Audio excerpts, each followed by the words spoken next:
We're live this evening. Welcome to the Zoning Board of Adjustment special meeting of Thursday, April 21st, 2022 at 8 p.m. this evening via webinar session, virtual meeting. Chairman Rohi, you may continue. Okay. Good evening, ladies and gentlemen, and welcome to the Paterson Board of Education meeting of April 21st, 2022. Let's stand for the flag salute.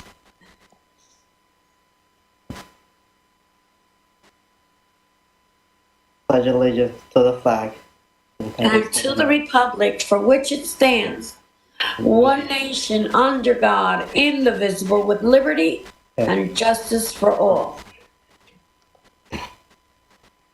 Thank you. Let's have a moment of silence for our chairman, Paterson.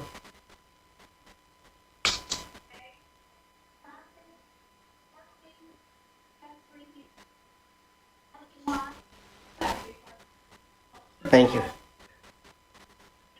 Madam Secretary, can you read the opening statement, please? Hold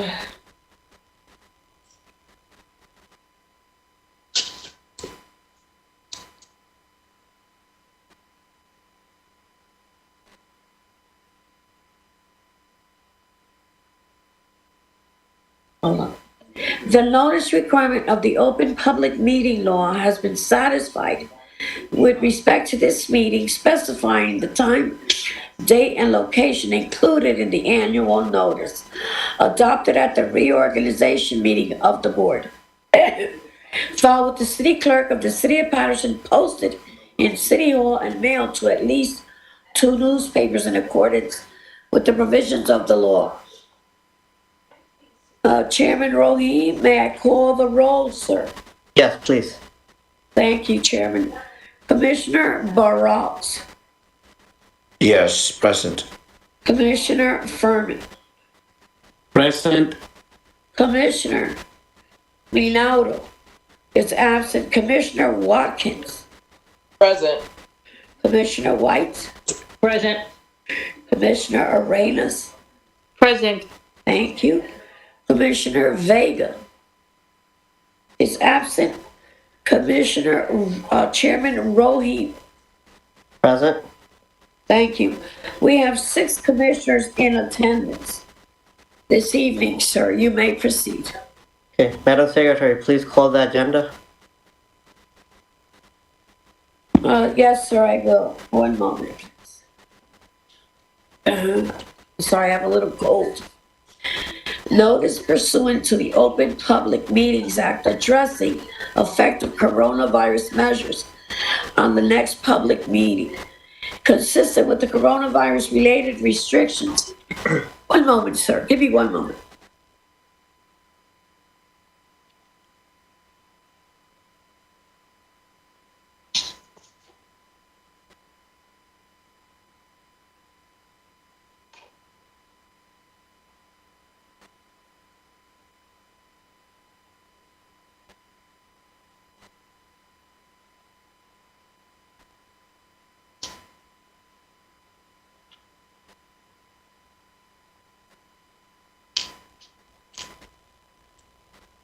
Maggie, you're still on mute.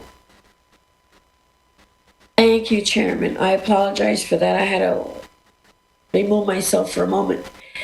Consistent with the coronavirus-related restrictions of Executive Order Number 107, given on Saturday, March 21st, 2020, by Governor Philip D. Murphy, the Board of Adjustment of the City of Paterson will not conduct in-person participation of the public at all future meetings until further notice. However, public participation will be available by means of communication equipment pursuant to NJSA 10-4-8 commencing on Wednesday, April 23rd, 2020 at 7:30 p.m. Though there may potentially be a practical need for a limited number of administrative, technical, or other city personnel to be present in or near the City Council chambers, 3rd floor, City Hall, 155 Market Street, Paterson, New Jersey. In-person participation of the public is prohibited. Nevertheless, for reasons of compliance with the said Executive Order number 107, public participation will be available by regular meeting on Thursday, April 21st, 2022 at 7:30 p.m. and 8 p.m. On the day and time that the meeting is scheduled to commence, the public may also participate in the meeting by accessing the website of the City of Paterson, www.patersonnj.gov. The following matters will be heard. This is an 8 p.m. special meeting for MAFHH LLC, 198 Putnam Street. At 8 p.m., Block 2804, Lot 2. The applicant is seeking to construct a new 4-story multi-family residential structure to accommodate 44 apartments. Floors 2 and 4 will include 37 one-bedroom units, 6 two-bedroom units, 1 3-bedroom unit with ground floor parking. The applicant proposes 53 on-site parking spaces of the 81 required spaces. This is for site plan, use variance, and bulk in an I-1 zone. This is your agenda this evening. Chairman Rohim and Commissioners, thank you very much. You may Madam proceed. Secretary, Commissioner Minaro join us. Can you put that on record? Thank you. Yes, I will, sir. Okay, you may proceed. Okay, we'll hear the first application. Is the applicant ready? Yes, Mr. Chairman. Good evening, Mr. Chairman, Good evening. Commissioners, Madam Secretary, Council. This is Charles Sarlo on behalf of the applicant. As Madam Secretary had said, MAFHH LLC for Block 2804, Lot 2, commonly known as 182-198 Putnam Street. And Mr. Chairman, if I understand you, if I heard you correctly, we now have a full complement of 7 commissioners, Yes. okay, that are eligible to listen and vote. Thank you. So if there's no procedural matters, we do have a full slate of expert witnesses this evening. As Madam Secretary had stated, this is a proposed redevelopment of a old industrial structure located in an industrial zone.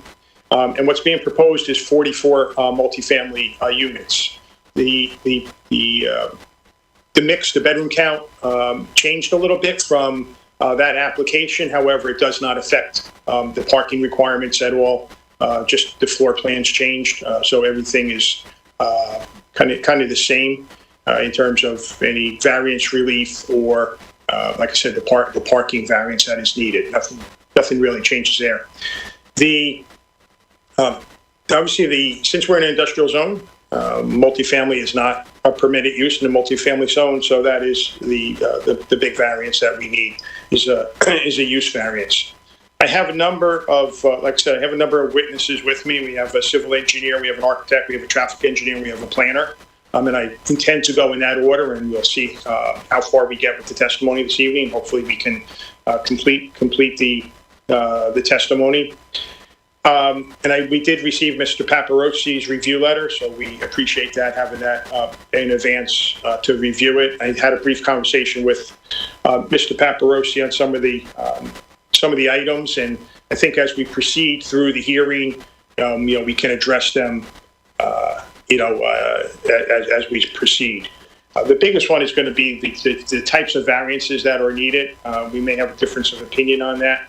But again, I'd rather get the application underway, and then if it's okay with the commissioners and Chairman, we could talk about the variances and any legalities of the variances that may be required when we're ready to do the planning testimony. I think just commissioners, they need to, have the knowledge that we do need a use variance, which is, the critical variance that we need, that we're seeking approval for.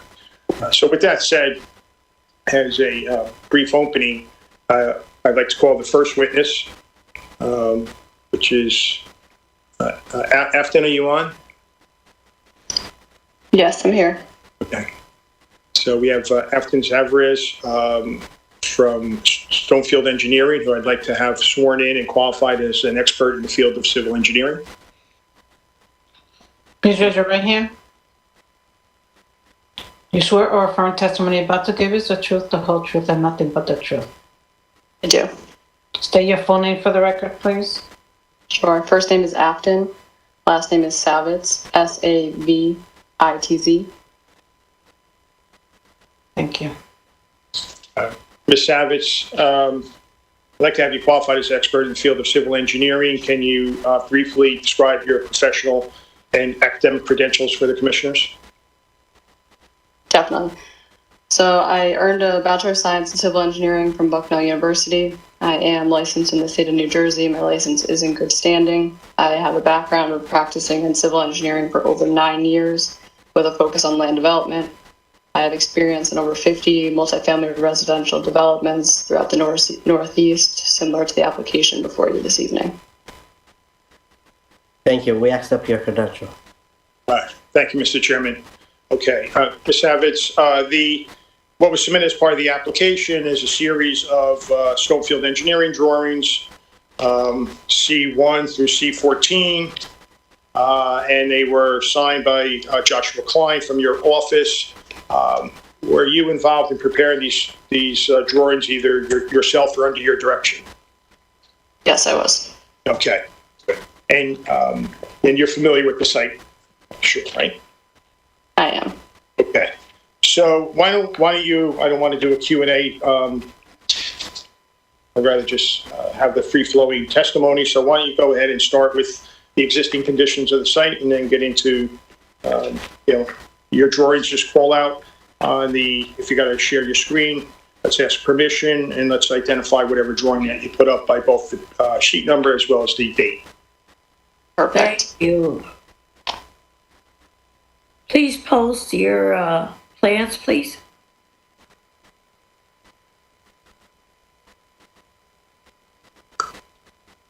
You can proceed. Perfect. So you can see the screen? Yes, I can. Thank you. You're welcome. Excellent. And what you have on the screen before you is the cover sheet drawing C-1 of our preliminary and major final site plan, which was previously submitted to the board, prepared by our office and dated April 28th, 2021.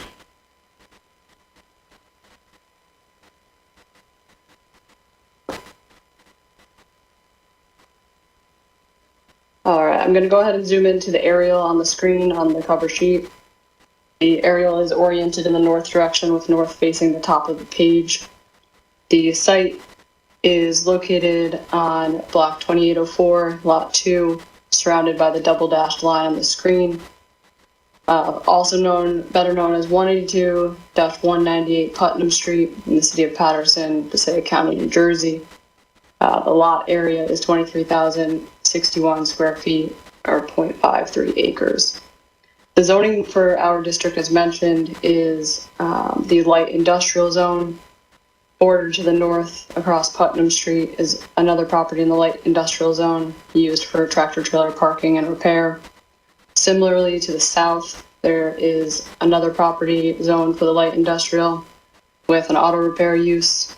To the west, the property is a railroad, also within the light industrial zone. And finally, to the east of our property, on the right-hand side of the page, is a residential unit, or a single-family home within the R3 district, or the high-medium density residential district. Access to the property is provided along Putnam Street. The property is along the southern side of Putnam Street with approximately 230-foot frontage. On the left-hand side of the page, or on the western side of the property, this is a dead-end street. And under existing conditions, there is no ADA access or streetscape along the property frontage. Putnam Street is a two-way roadway with travel in the east and west direction. In the area, parking on the street is also permitted. Under the existing conditions on this property, there is a vacant industrial building. It's in poor condition and it will be removed as part of the application.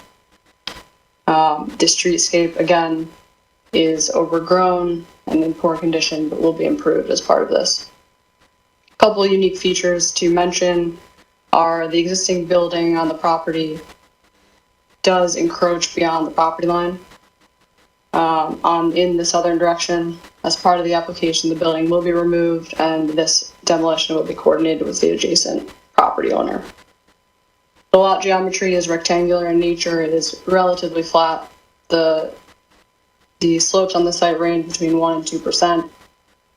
As part of the application and the building being removed, all utility connections servicing the building will be removed per the local utility provider requirements.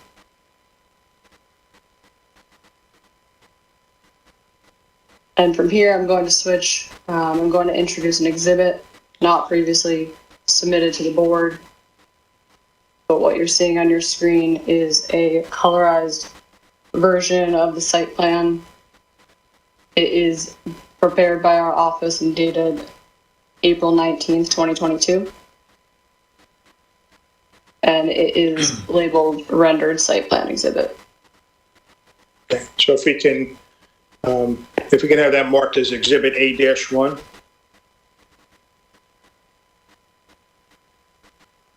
Perfect. And so what you're seeing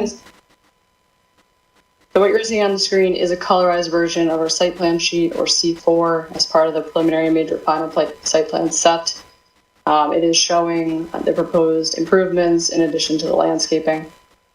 It's worth noting the orientation of this plan has been rotated 180 degrees from the aerial that you were shown previously, with north facing the bottom of the page, south on the top of the page, and then east to the left-hand side and west to the right side. As part of this application, as mentioned previously, this will be a proposed multifamily development. The building will comply with all setbacks for the zoning district, and it does provide a setback from the existing railroad to the west or the right side of the page, approximately 54 feet. A residential use is not permitted in the light industrial zone, which is why we're before you this evening. This is an existing vacant building, and it's currently on a property that's in need of redevelopment. This is an exciting opportunity. We're excited to put this before you to enhance this portion of Putnam Street, and we'll go into more detail during planning testimony regarding the use. The proposed building is a 4-story building, 40 feet in height, and the ground floor portion is dedicated to parking. You see on the screen in the tan color that I'm circling, this is indicative of building above ground floor parking, where everything in gray surrounding it is parking at grade and then open air above without building. The building size in gross square footage is 35,618 feet. And as part of the proposed development, 44 units are being proposed. I'm going to zoom in on the screen to note a couple portions of the building. The architect will go into more detail, but on the bottom left-hand corner, or the northeast corner of the property, this is where the main entrance and the lobby is located. We'll go into a little more detail about pedestrian access, but worth noting this is the main entrance to the building. Also along the left-hand side or the eastern side are the utility rooms. And in terms of access along Putnam Street, there is a driveway provided to the ground floor parking, almost centered along that frontage. To dive in a little bit more about the proposed improvements, when you look down Putnam Street under existing conditions, the sidewalk, the area is overgrown. There is no pedestrian sidewalk or access right now in good condition. As part of the proposed application, we will be reconstructing the entire frontage along Putnam Street. We'll continue the existing grass band along the eastern property line between the sidewalk and the curb. New concrete curb will be installed in addition to concrete sidewalk. Additionally, ADA access will be provided to the main lobby, not only from the right-of-way, but also the garage. And streetscape will also be provided. You can see on the page the landscaping that that is highlighted, there are street trees being provided. We are seeking minor relief related to the street tree spacing. The street tree spacing is required to be within 25 and 40 feet. Based on some of the constraints along our frontage, including existing utility poles, there are numerous utility poles existing, and the proposed driveway, the spacing that's indicated on the page and as part of the proposed application, ranges between 50 and 65 feet.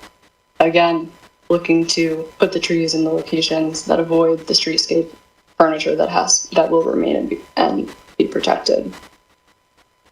In addition to that, we are providing building foundation plantings. Overall, this does help soften the appearance and enhance the landscaping, or enhance the streetscape along the property frontage. Screening, the entire project is going to be screened with a 6-foot-high decorative painted aluminum fence that surrounds the property. The portion of ground floor parking that does not have building above will have a curb wall and then the fence on top of that. Security, the entire site will be secure. The entrance to the garage is anticipated to have a high-speed roll-up door, accessed only by residents. As part of the proposed design, there will be, and is included in the site plan, is a new lighting design. All lighting will include LED fixtures. You can see on the colorized site plan, we are indicating the canopy fixtures at the main entrance. Similarly, the wall-mounted fixtures along the front of the building and the side of the building. The canopy fixtures will be recessed. They will be dark sky compliant and full cutoff. Similarly, the wall-mounted fixtures along the front of the building will also be full cutoff, dark sky compliant. The wall mounts along the eastern side or the left hand of the page are decorative lights that will provide illumination in this area. We are seeking minor relief related to the lighting design. The first variance we are seeking related to this is the maximum light level along the property line. Specifically, this is in the area of the main entrance and the property line along Putnam Street or fronting the right-of-way. We think it's important to provide additional lighting along the frontage, specifically in this entrance, given the dead-end street as well. The second variance associated with the lighting design is that of the minimum illumination within a sidewalk. The entire sidewalk along the property frontage will meet this requirement. The variance or the relief we are seeking is located in the eastern sidewalk, adjacent to the eastern property line. We are seeking this relief with the support that this area will be gated off. It is secure. It does have security access required for it, and by maintaining the light levels that we do, we are not proposing any light trespass on the eastern property. Based on both of these variances, we do not anticipate any adverse impact on the area. From an operational standpoint, you can see on the eastern side of the page, the garbage room is located. It will have a roll-up door, and the garbage will be brought out curbside for pickup by a private hauler. The vehicular access we did touch on, the single driveway from Putnam Street. It is two-way and 24 feet in width. The garage access is anticipated to be a high-speed garage door, again, with access to the residents only. The proposed development is, from a stormwater design standpoint, is decreasing impervious coverage by approximately 2,600 square feet or 0.05 acres. The proposed development, by reducing impervious coverage, naturally is improving the water quality on site and reducing the stormwater runoff leaving the site. The on-site stormwater will be collected by a series of storm inlets before discharging to Putnam Street. From a signage standpoint, the signage will comply with the ordinance requirements. There's one sign being proposed. And from a parking standpoint, parking is contained within the building, underneath a portion of the structure, and then in the surrounding area as indicated. Overall, there are a total of 53 parking spaces being provided, 20 of which are tandem. 3 additional parking spaces are ADA, and there are 10 non-tandem parking spaces. The resident parking, there will be 30 assigned spaces. This is excluding the ADA and the tandem spaces. And the traffic engineer and subsequent testimony will get into this in more detail. Couple of key takeaways regarding the site civil engineering is that similar to other projects in Paterson, we will work with the city engineer as a condition of approval regarding the engineering elements of the design. We also understand we'll be required to secure approval and permitting from the applicable utility authorities as a condition of approval. From a site civil perspective, in conclusion of my testimony, we do not anticipate any adverse impacts on the adjacent properties, the overall community, or the city of Paterson. And this concludes my direct testimony. Thank you, Ms. Savitz. I have no questions at this time for the witness. Chairman? Hey, Gary, Yes, Chairman, thank you. Ms. Savage, the proposal is for a low-rise apartment building. And I know that the property is located in the I-1 zone, which is the light industrial zone. But the variance and zoning chart should also include the low-rise apartment bulk requirements, because this is the use that you are seeking. And I think that first of all, that should be on the plan. So This is Charles Sarlo. If I may, that's I know it's Ms. Savage's plans, and she testified to what's on the plan. And Mr. Paparosi, we certainly appreciate your comment. And I know sometimes it's on a use variance. Sometimes it's I don't want to say it's typical, but sometimes you will see, in addition to, Ms. Savage did not go through the zoning table, which is on one of her drawings. We were going to go through the variances and all the requirements with the professional planner. But since Mr. Paparosi, brought it up, and so like I started to say, sometimes you will see on the plans not only the requirements of the current zone, and we are in an industrial zone, and how the proposed development meets or does not meet those particular requirements, but then you would also have a second zoning table with a zone that is allows for the particular use, and also have those requirements and how the proposed development compares to those requirements. I think where Mr. Paparosi and I differ in our opinions is the variances that would be required. I mean, we both certainly agree a use variance is required. That's without question. However, in reading Mr. Paparosi's report and in my discussion with him, and as he just had indicated, I think, and Mr. Paparosi, correct me if I'm misspeaking, but I believe your interpretation is that notwithstanding we're in the industrial zone, we're looking for the mid-rise apartment use and low-rise, I'm sorry, thank you, yes, low-rise.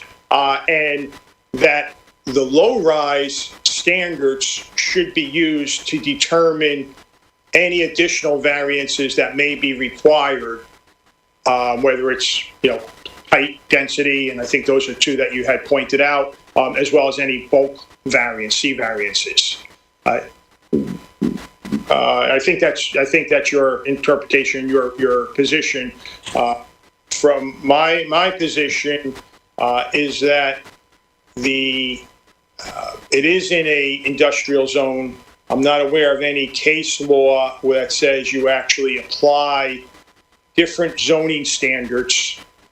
You can use them as a reference point and be guided by the low-rise apartment standards. And, commissioners, you could certainly be guided by that and say, well, if this was in a low-rise apartment zone, we're comfortable with, X, Y, and Z. We're comfortable with this setback. We're comfortable with this density. We're comfortable with this height. If it was in there, you could certainly use that as a reference point. But as you know, with the use variance, the planner has to prove special reasons that the site is particularly suited for the use, the negative criteria, So there's a lot of proofs that need to be put in place where those reference points to the other zoning requirements, may not necessarily be, applicable. And I rely on a New Jersey Supreme Court case, which is Price v. Kimmel, I think that's how it's pronounced. And in that cthink I want to get into. Counsel, can you give me the site actually? Can I give you the site? Let me spell it. So it's Price v. Himeji LLC. Wait, Himeji Himeji LLC. LLC. It's a New Jersey Supreme Court case from 2013. Don't have the site written down. And That's all right. I could pull it up while you're continuing. Obviously, I'm going to need a few minutes to look at it. But just basically, what is your position as to what it holds? Well, so I don't want to get too. It's a complicated case. It's from Union City, but let me tell you a little bit about the Price case because I think it's very relevant. So in Price, it was in Union City. A developer wanted to propose multifamily housing, and it was in a zone that only allowed 1 family, 2 family, 3 family, and maybe townhouses, but it certainly did not allow the multifamily dwelling. And I forgot how many units, that's irrelevant. I don't know if it was 40, 50, 60 units. So clearly a use variance was needed. However, because there was multifamily being proposed in a zone that was only 1 family, 2 family, and 3 family, the developer also needed, as it related to that or zone, let's call it a single family residential zone for argument's sake. As it related to the single family residential zone, he needed obviously a density variance. He needed a height variance, right? We know that typically single family, 2 family houses are 35 or 38 feet height limitations. And this was an 8-story building. So he needed a lot of different D variances as it related to that particular zone, not as it related to a multifamily zone. And he needed some other bulk variances. And the Price case is really for the proposition of what is the standard, what does the term particularly suited mean? And that's, the planner is going to testify to that. Because that in this particular case, the trial court interpreted particularly suited one way, and the appellate division interpreted it a different way, and the Supreme Court basically said, I got to bring these 2 courts together, and we have to offer opinion. But as it relates to our discussion this evening, there is a lot of this, again, this was a Supreme Court case, so it was very, very thorough. And I'll give you an excerpt of what the Supreme Court said as it relates to what we're talking about. There is little doubt of the fact that a use variance, by its nature, carries with it that the ordinary bulk and density requests of the zone will not be applied. So right there, it's saying it's already honing in on the zone that the property is in. The board is to consider these other variances being requested as ancillary to the principal relief being sought. So basically, I know a lot of planners and a lot of attorneys reference the Pulio case, where they talk about the C variances being subsumed into the use variance. And this Price case actually talks about that particular case also, which is an appellate division case. And I agree with that case. And this Price case is really saying the same thing. But I think the distinction here between what Mr. Paterson is, his position and my position is the standards to be applied, whether or not we need variances, is not a comparable zone. It can't be. It's the zone that the property is in. And if you think I disagree, Mr. Sala. I'm sorry. Why don't we do this? Why don't we do this? Why don't we continue with the questioning? I actually am printing out, this is the beauty of the virtual world. I was able to pull it up on my other computer. I'm printing it. Let me take 5 minutes to look at it while you continue with questioning. But I understand your argument. Your argument is this is where it's located. We look at what's there. and what the requirements are of the industrial zone. Mr. Paparosi is saying that you're seeking low-rise, and we're gonna look at what's required to have low-rise in the low-rise zone. And your position is that the price case says that we don't have to do that. We look at the industrial zone. So let me take 5 minutes, continue with the question. But, okay, so I'm gonna interject because Mr. Sarlo already gave you your next few minutes. No, that's right, but just ask questions. Let's don't get into a legal argument. There's no point right now. Let's just move on with questioning and with the witnesses, and we'll come back to it. Okay, all right. I haven't read that case. I can't really discuss. For the record, Mr. LaRocca, for 10 years, or close to 10 years that I'm on the board, every engineer, planner, and attorney has come in, and the Puleo case has stood up. And that's also a Superior Court case, and It doesn't mean that Mr. Sarlo isn't ahead of his time and it's citing a case that should have been cited. Just let me. Well, that's true. Move on with the question, and we'll come right back to it. All right, and we'll move on. I agree that the Puleo case still stands. It's the proposition that C variances get subsumed into the use variance. Gary, I don't think you and I disagree with that. It's what are the variances? What? Right, but Mr. Sarlo, listen, if that's the case, then the I-1 zone strictly prohibits residential. So if I'm going to agree with the use that it could be a low-rise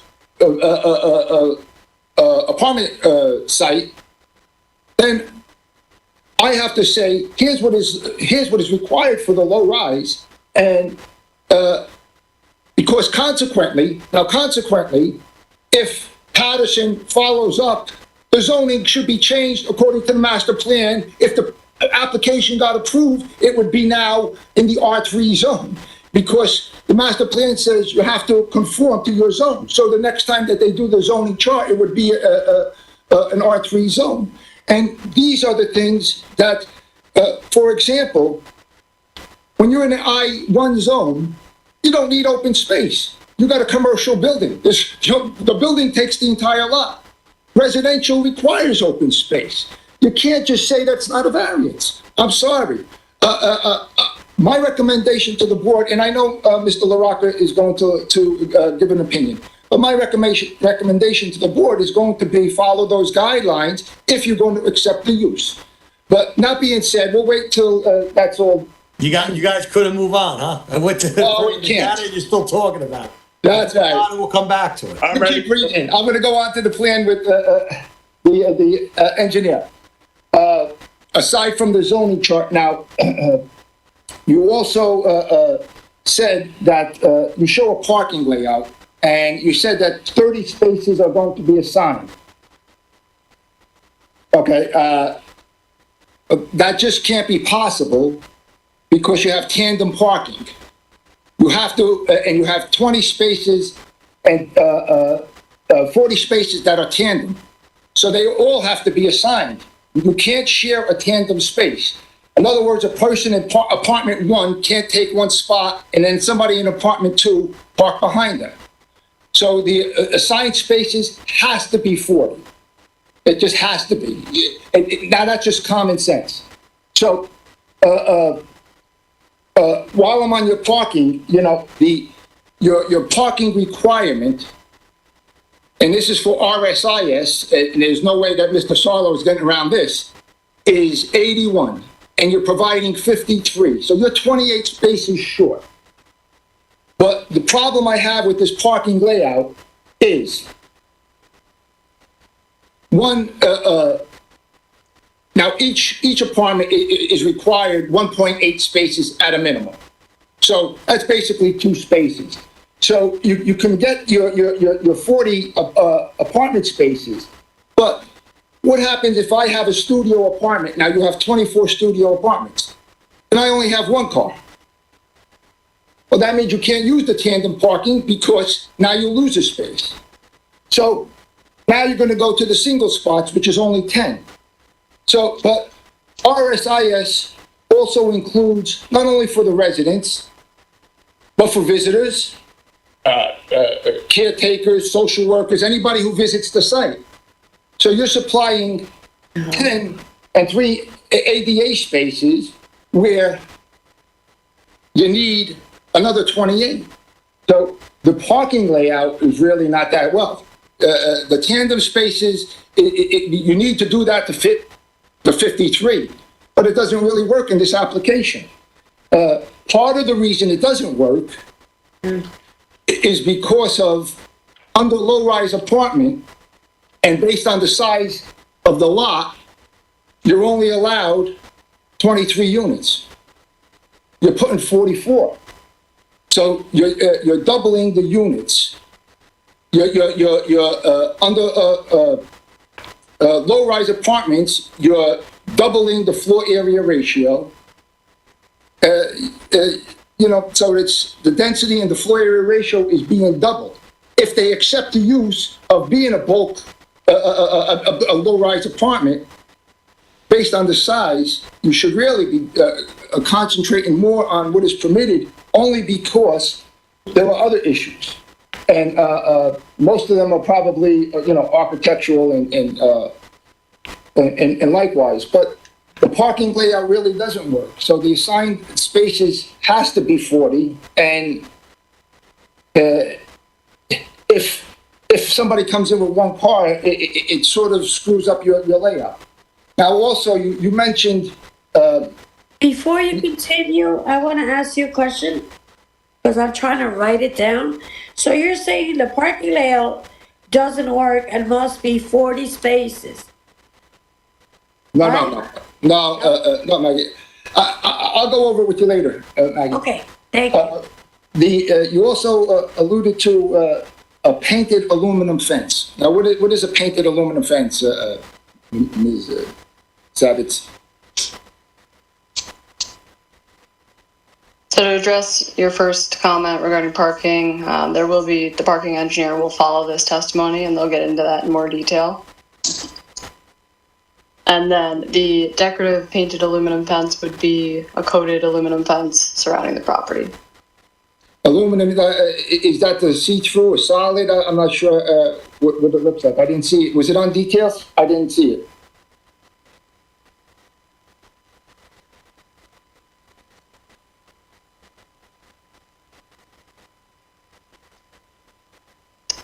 There is a detail provided. I'm happy to share my screen. Okay, please, that would be good. Thank you.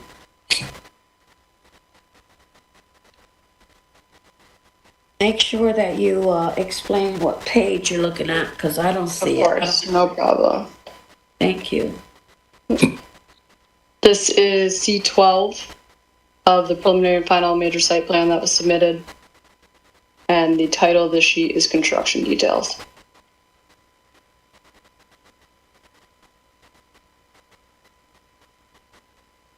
The detail specifically is not called out in number, but it is what I'm circling on the screen or on the bottom of the page.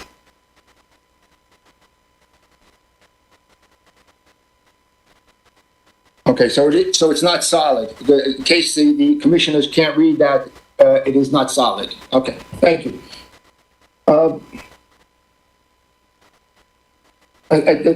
That's all I think I have for the engineer, Mr. Chairman.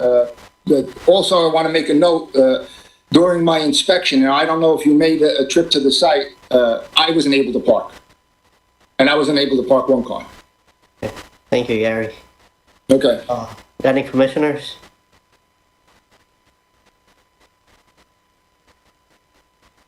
Mr. Paparazzi, I heard what she stated, but you're saying during the inspection, right? What time was that? What day was that? I don't even have anything here. I have no files, so. Yeah, I don't give the date of my inspection, but. Okay, that's fine, Maggie, we can continue. Yeah. Yeah. I understand, but since I don't have a file in front of me, it's a little difficult. But that's fine, thank you. Yeah, any commissioners have any questions?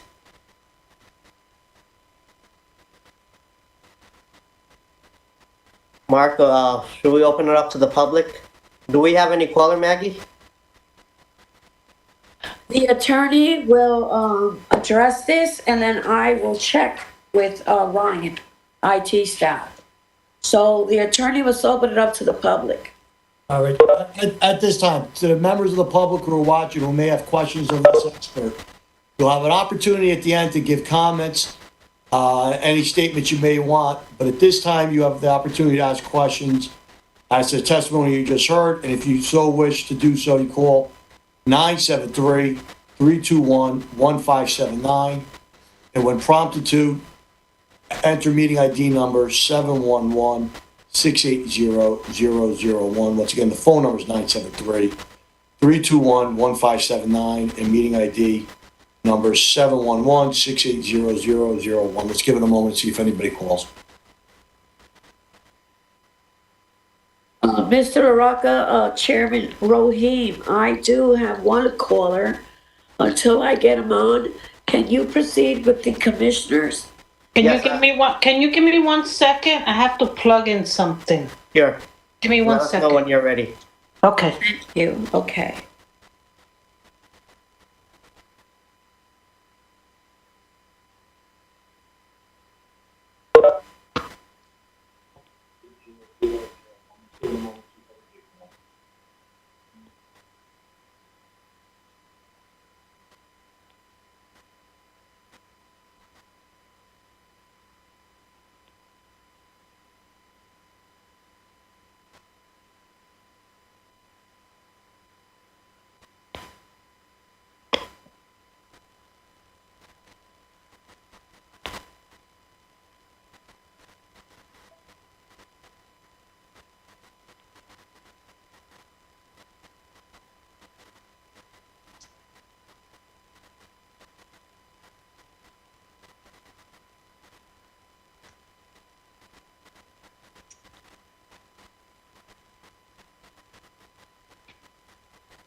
Okay, I'm ready.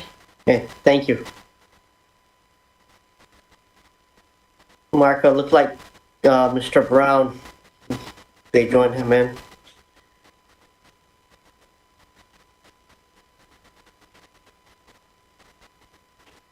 Yes, hello, this is Doug Brown. Can you hear me? Yes, how are you, Mr. Brown? Okay, I'm fine. Thank you. Thank you for letting me join the call. I don't have a lot of questions at this point because I'm fairly new to seeing the information about the project, but since you talked about parking, I would like to ask a couple Okay, sir, questions just about give us a parking. minute so the court reporter can swear, get your We don't information. have to swear him just yet, he's just asking a question. We'll swear him later when he gives his statement. Aralinda, is that okay? Yes? Okay, thank you. Thank you. Counselor, can we get Mr. Brown's address? Yes, Mr. Brown, where do you reside? Do you want my business address? Because I'm a business neighbor on the south side of the property. Sure. Okay, it's 181 Warren Street in Paterson. Thank you. Continue with your question, sir. Okay, at this point, it's strictly related to the parking, although I'll continue to watch the meeting and others may come up as time goes by, but maybe more of a comment than a question, but I would also echo my concerns with regard to the density of the building with regard to housing as relates to the number of parking spaces. The neighborhood is horrifically So, sir, is this gonna be? overparked as it is. Sir, let me stop for 1 second. Is there a question in there? Yes, sir. Or is this gonna be a statement? 'Cause you'll have an opportunity at the end to give a statement, but right now, it's strictly questions as to the testimony you just heard. Yeah, I was going to ask you a question with regard to how the calculation for the appropriate number of spaces for the building based on the proposed density of the housing unit is calculated. If there's someone that could comment on that, I would appreciate to know what the methodology is. Yes, Mr. Brown, my name is Gary Paparosi. I'm the city planner for the Board of Adjustment. Hi, Gary. The formula used is mandated by the state. It's called Residential Site Improvement Standards. It's called RSIS. And they determine the number of spaces per bedroom. So the one-bedroom units are 1.8 spaces, the two-bedroom units are 2.0 spaces, and the three-bedroom units are 2.1 spaces. And that is how the calculation was made. Okay, so if I understand you correctly, it's strictly just a numerical formula? Yes, the reason why it's a numerical formula is because the decimal places add up with the number of units and number of bedrooms. So the 1.8, you multiply by 37, and then you go from there with the rest. Okay, so there's no consideration or variability with regard to ownership of vehicles for the residents or proposed residents whatsoever. It's just a straight X times Y. Well, for residential, sir, the RSIS, like I said earlier, it includes not only the residents, but guests, visitors who would probably end up going to the site. That calculation was determined by the state, and it takes precedent over all municipality code.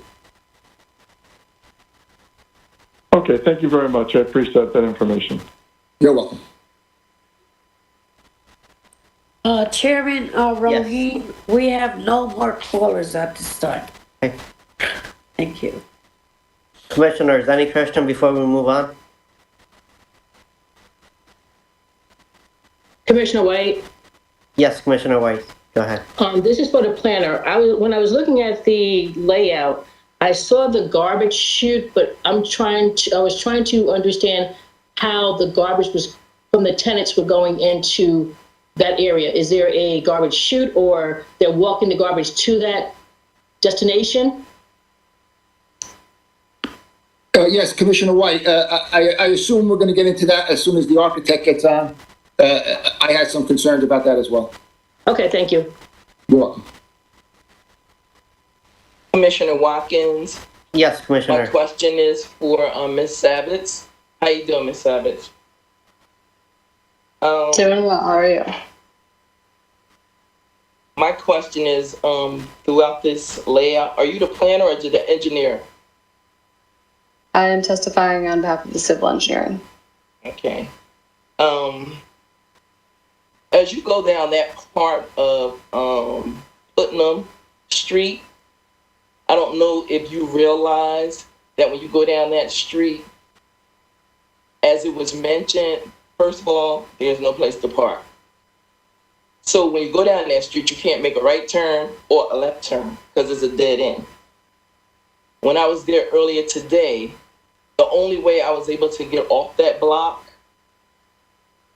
was due to the business that has the vehicles in it.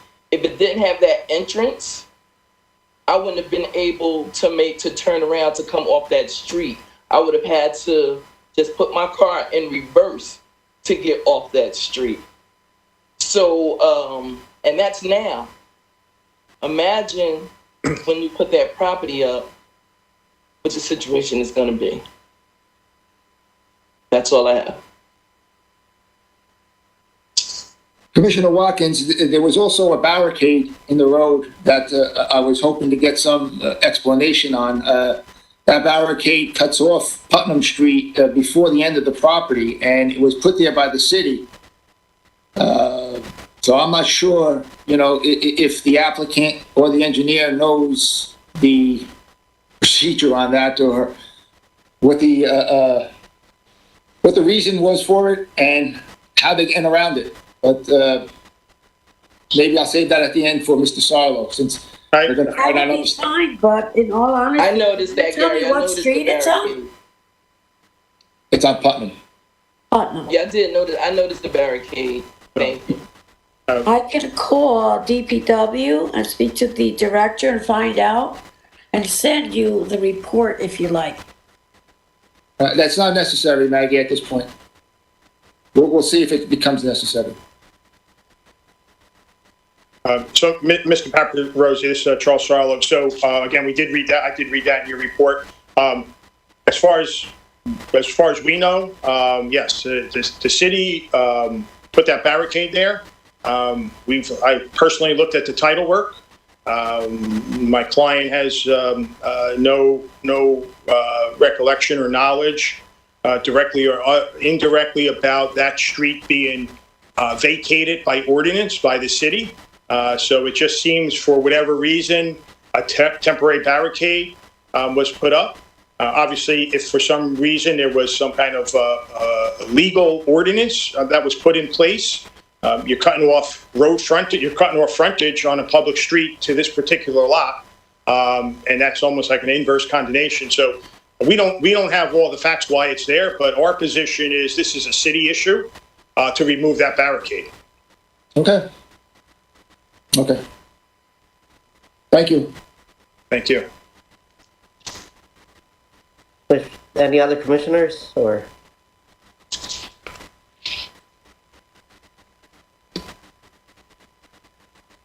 Okay, sir, you can move on. Thank you, Mr. Chairman. Okay, so thank you, Mr. Severus. I think we're done with your testimony. Next witness I'd like to call, I believe it's going to be Patrick Seawell from Drg Architects.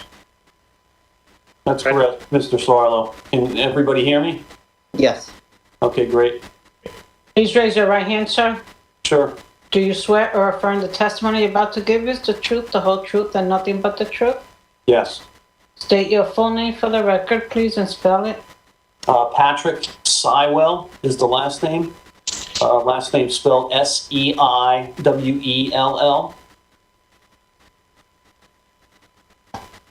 Thank you.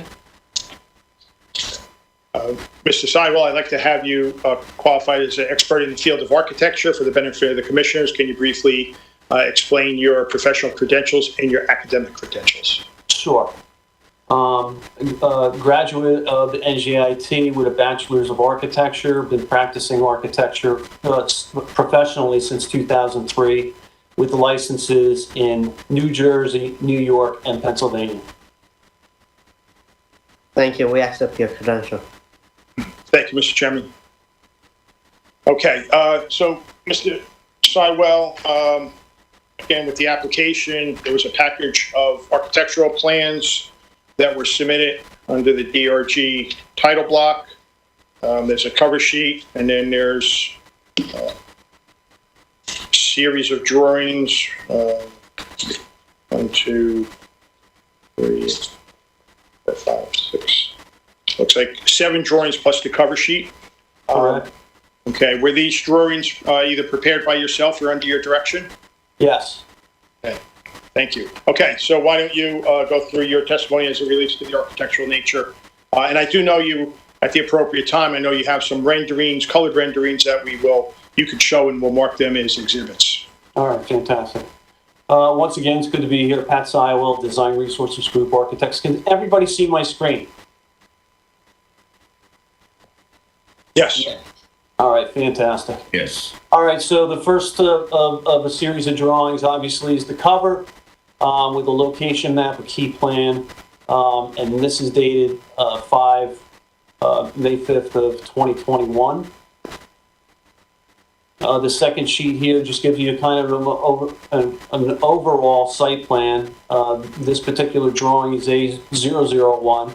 It also gives the data on the floor plan as far as square footage goes, number of studios, number of 1 bedrooms, number of 2 bedrooms, and then a single 3rd bedroom for a total of 44.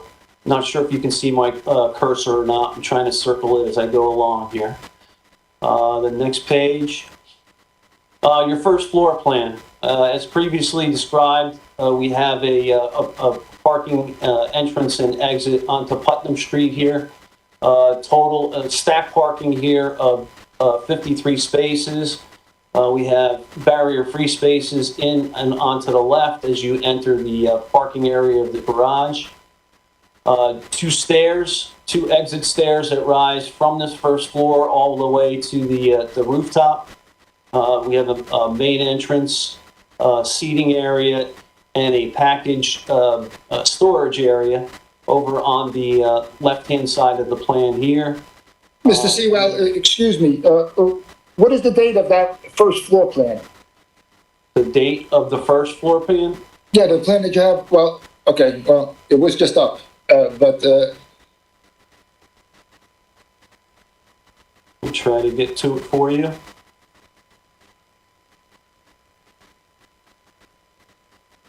Date of this plan is the same date. That would be May 5th, 2021. okay, I don't have these plans that are dated that, Mr. Chairman, just so that you know. I'm not sure what the change was, but, I have plans that are dated 3/4/21. And some of them are, the first floor plan was dated 9/4/18.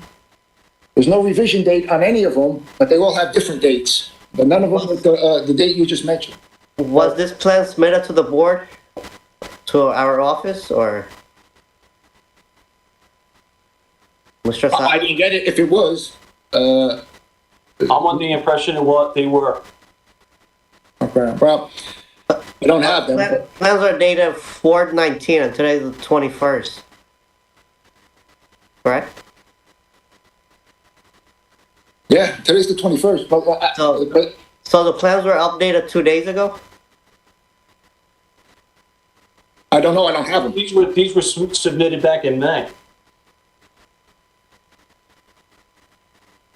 Does the plans I have in front of me are May 5th, 2021. This is Charles Sorrello speaking. What about it? Does the commissioners have hard copies, or Maggie, do you have a hard copy, and what date do you have? 1 second, let me check the one we have.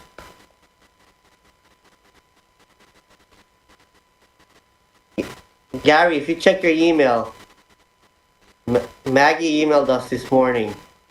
The one Oh, where- but the chairman, if I got an email Repeat that, this I'm morning, listening. Oh.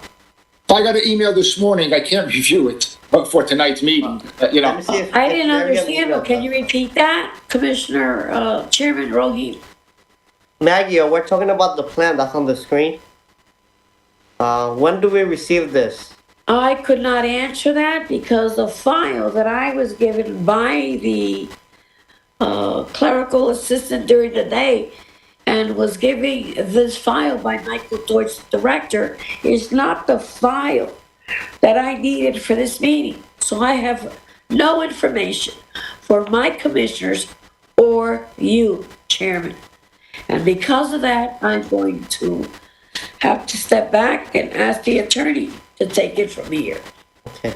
Mr. Syra, I have plans that are dated, like I said, they're dated 9/4/18 and then 3/4/21. What were the changes to the plan that you are now submitting?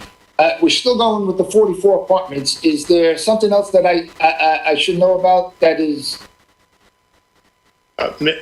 Mr. Cyril would have to chime in on that. I'm asking him. I'm asking him what the difference was. What was the difference that? And why didn't you just put a revision date on the plans that were submitted? Why a new date? What was the reason for that? Maybe help me out here.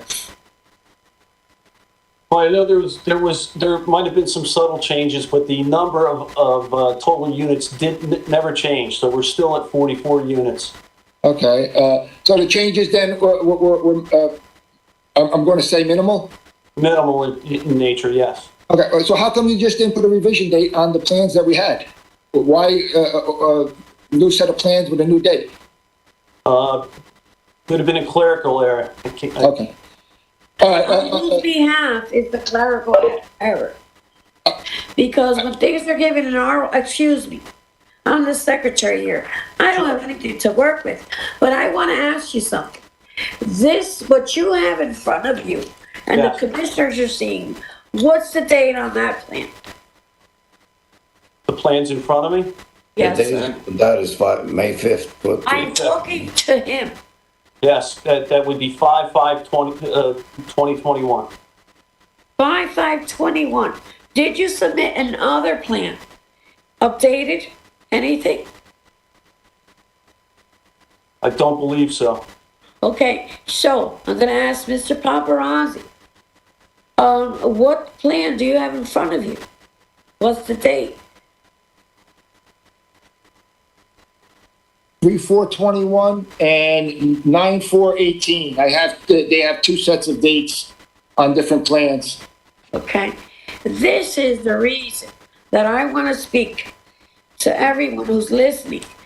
The object of this is that I don't have anything to confirm because I don't have the right file in front of me. This is not for anyone else, but I'd like to ask you something else, Mr. Paparazzi. Can you give me the date of your first review on this project?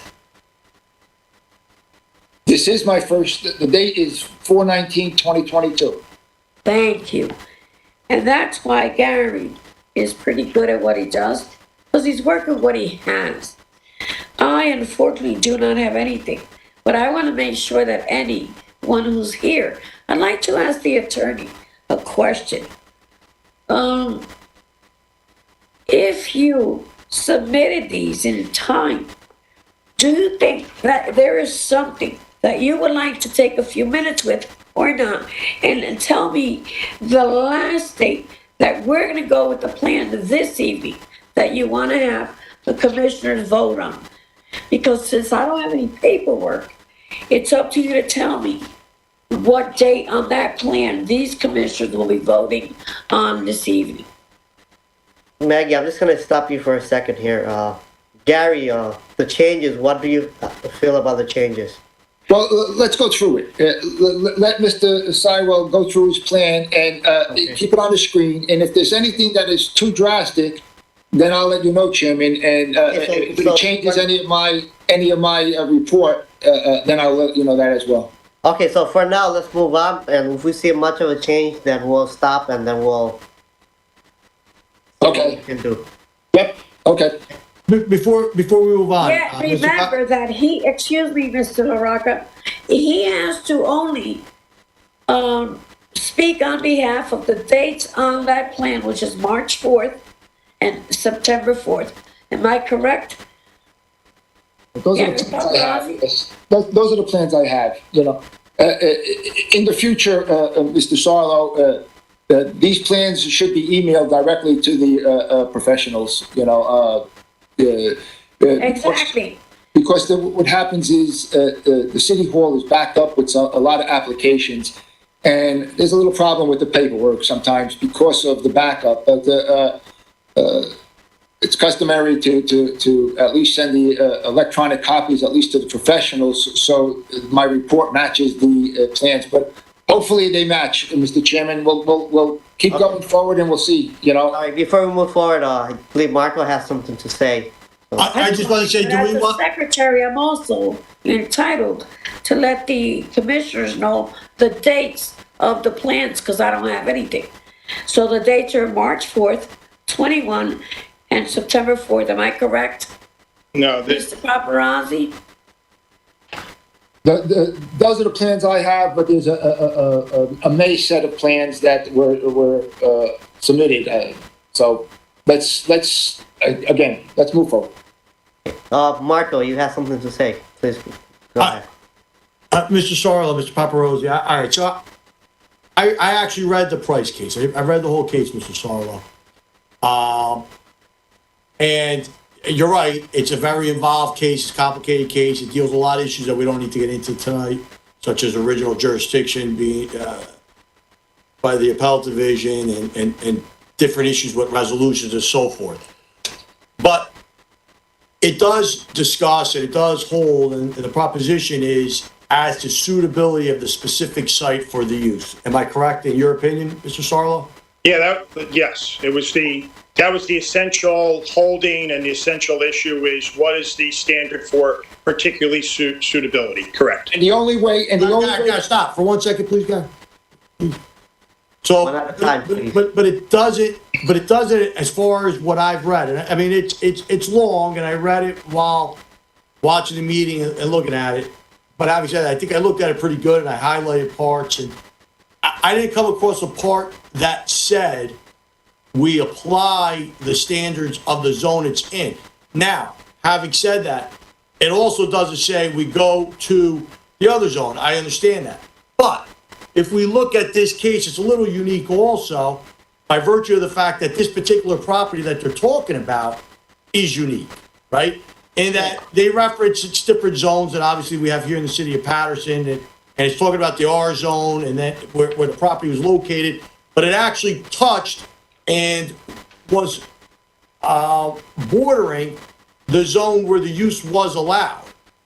And you know, there's a lot of specific factors that are discussed as to the site and suitability.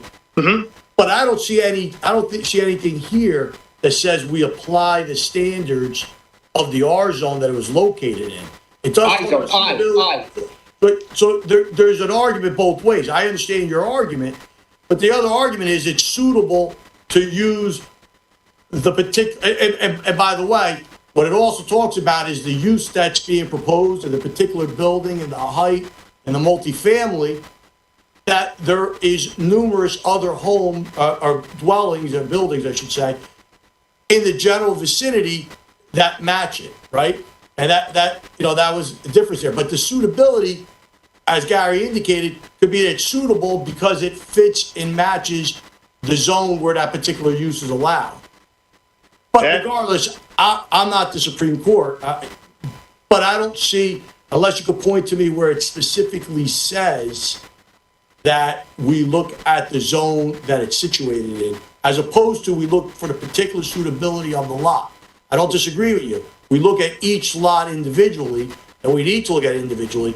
The question becomes, what standards do we use when we look at that lot for that use? Does it make sense to look at, if it's in an R1 zone, it's a single family, and you have such and such setbacks, and we're going to put up a high rise, do we say, well, you know, you need X, Y, and Z, but we're putting up a high rise? Or do you say, well, you need X, Y, and Z for a high rise, and this particular lot in the R1 has it, therefore it would be suitable to do what we allowed in that zone? So, on its face, it seems like the latter makes more sense. Well, okay, so if I could just... Absolutely. Thank you. Okay, so it is a complicated case, and I give you a lot of credit for trying to digest it while you're also trying to, conduct it or, orchestrate the hearing here, double tasking. So I commend you for that. So, so a few things. The particular suitability, all right, is a standard for the use variance, and we're going to have to prove that, right? That the site is particularly suited for the proposed use. That we're going to have to prove that. And that was really, again, that was as we both, I think, agree, is that was the essential holding of the case, is this site particularly suited? In that case, was that site particularly suited for multifamily?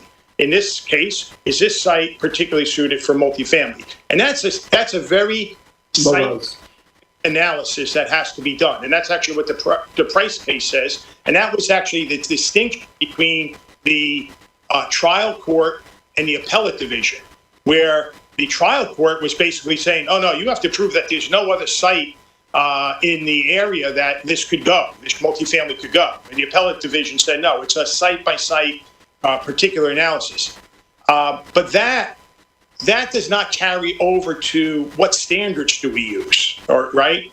Well, I don't disagree with you there. I so far agreed with you with everything you've said. Okay. But I haven't heard you say that we look at the standards of the particular zone. Right. Okay. So, and it doesn't expressly say that, and you're right, it doesn't expressly say you look to another zone. Right. But Gary didn't propose this case to say that. Yeah, but wait a minute. Gary, just stop for a second. So, I mean, absent something expressed or even more implied, I don't see how this case helps that proposition, is what I'm saying. Well, it's not, I mean, there is something more than implied in what I read before, and unfortunately, I can't give you the page number because it's just only in my notes, but I'll read it again. And if I could just preface it. So, Counsel, as you said, in that particular case, a multifamily was being proposed, and there was a multifamily zone, like the next property over was like the multifamily zone. So it touched it. Right. So in the Price case talked about that in terms of saying that the planner made the necessary proofs and the site was particularly suited because even though it was in this, low density residential zone, it was right up against a multifamily zone. So that was the court talking about, yes, the planner made the necessary proofs. But the point is, when you would believe that if they used the multifamily zone as the standards, they may not have needed. Remember, they needed not only a use variance, they needed a density variance, a height variance, and a height variance, right? Now, yes, could they have been proposing their multifamily project something more than the zone next door? Yes, that's possible. But clearly, they needed a height variance and a density variance because they were in a low density residential. But there is a passage here that is very, very informative. And it says, and again, I wish I could give you the page, but it says here, and again, there is little doubt of the fact that a use variance, by its nature, carries with it the ordinary bulk and density requirements. So they're talking about both C variances and D variances, bulk and density requirements. Bulk and density requirements of the zone. Right? And I think we all agree. I mean, you can't apply standards of an industrial zone to multifamily. And that's what they're saying. There's little doubt. So, there you go. Right. Who said that? Gary. Okay, hold on. Right? There is little doubt, but we all agree with that, right? But you got to let the passage finish.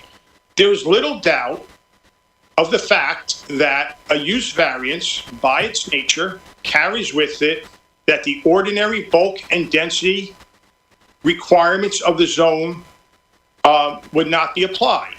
The board is to consider the other variances, meaning those bulk and density, right? The board is to consider the other variances being requested as ancillary to the principal relief being sought, which is the use variance. This is very, very similar and aligns with the Pulio case, if I pronounced that correctly, where The benefit is we have to follow the variance, the bulk variances get subsumed into the use variance. This is, even though the Pulio case was an appellate division, and this is the Supreme Court, these two cases align. It's saying right here, the board is to consider the other variances being requested as ancillary to the principal relief being sought, meaning they get subsumed, but the board has to consider the site particularity or the site suitability of the entire project when it decides whether or not to grant the use variance.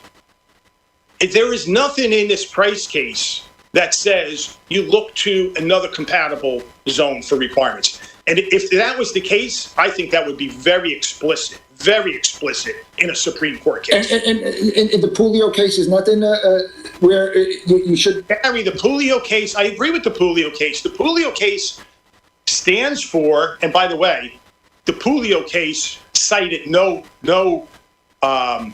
precedent, no case law is precedent.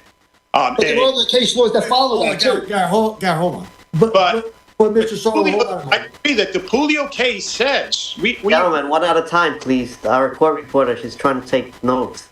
The Pulio case, and I think we all agree, says C variances get subsumed into the consideration of a use variance. The Pulio case doesn't say what zone you're picking those variances from. You got to pick them from what you're using. No, but Gary, the Pulio case doesn't... You can't put a lot high-rise, Charles. Gary. Gary, stop. But here's the thing. Here's the thing, Mr. Sarlo. One, I'm not going to sit here and assume that the Supreme Court would delineate that or not delineate that. But what I will say is that issue wasn't raised, right? Are we in agreement that issue wasn't raised? Price was a neighbor of this property. Price appeared at the zoning board hearings. The zoning board granted the application. Price brought the appeal by way of complaint in lieu of prerogative writ. And the major issue that he raised was that, and again, I could be wrong, I just read this now, but was that the site, that the board was incorrect by looking at the site as being suitable. I agree with you that we're supposed to look at this site as suitable. He said, and he argued that it should have been, that there's no other site that this project could have been done, whatever. We don't need to get into all that. And then went to the appellate division and then ultimately to the Supreme Court. But the issue, from what I've read, and I don't see anything different, nobody said what variances do we apply. Do we apply the variances of the R zone where this particular property was located, or the one that it abutted that it was a permitted use? It's not even addressed in here. Again, unless you could point me elsewhere, I don't see that that was even the issue. So I agree with you, we look at the site as being suitable. I don't disagree with you. I don't disagree with you that it doesn't specifically say in this case that we look at the zone where it's permitted.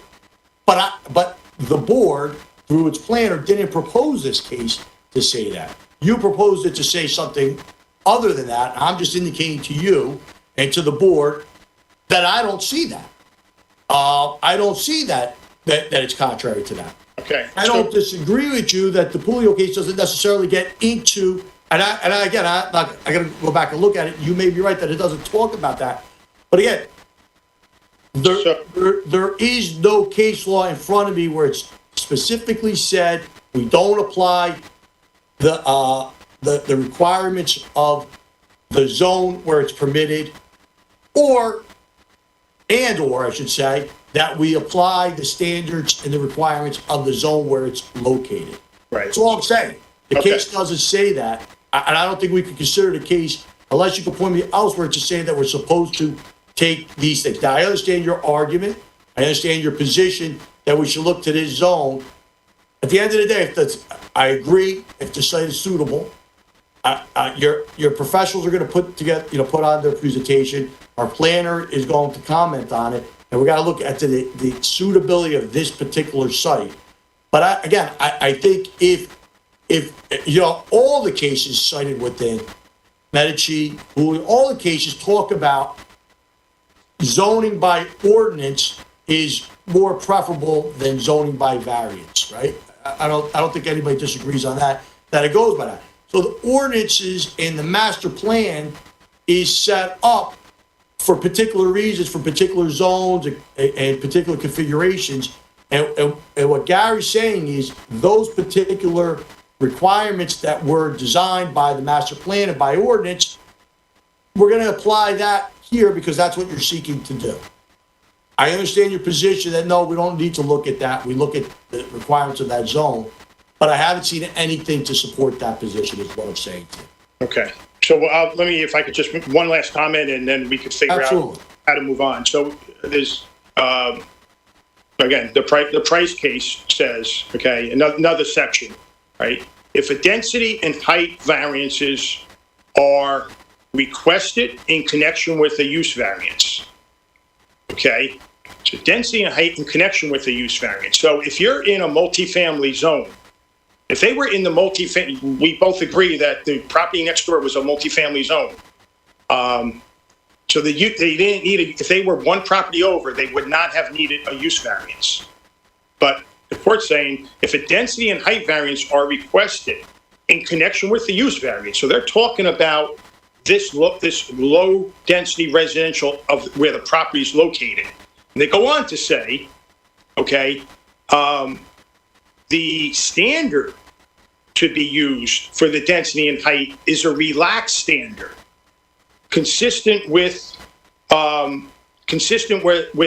Grubbs case, which is whether or not the site can accommodate the problems associated with the increased density and the increased height.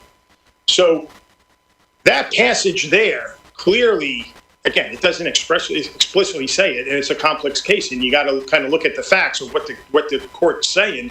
But why would the court be talking about what standard to use for a density and height in connection with the use variance if they were applying, this developer, this applicant, the court was applying the multifamily zone,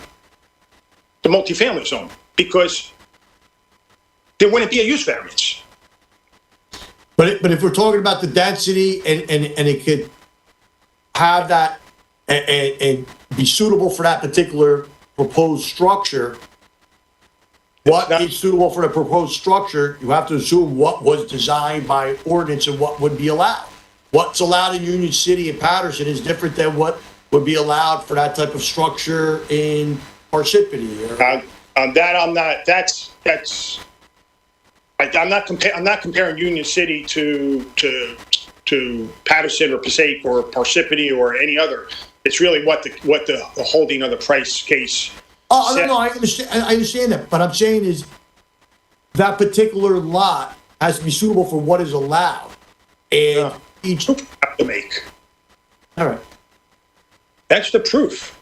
That's a fundamental proof that has to be made for a use variance. Site suitability, particularly suited, and that's why this price case went up to the Supreme Court, because the trial court and the appellate division both interpreted the other court opinions that were out there differently.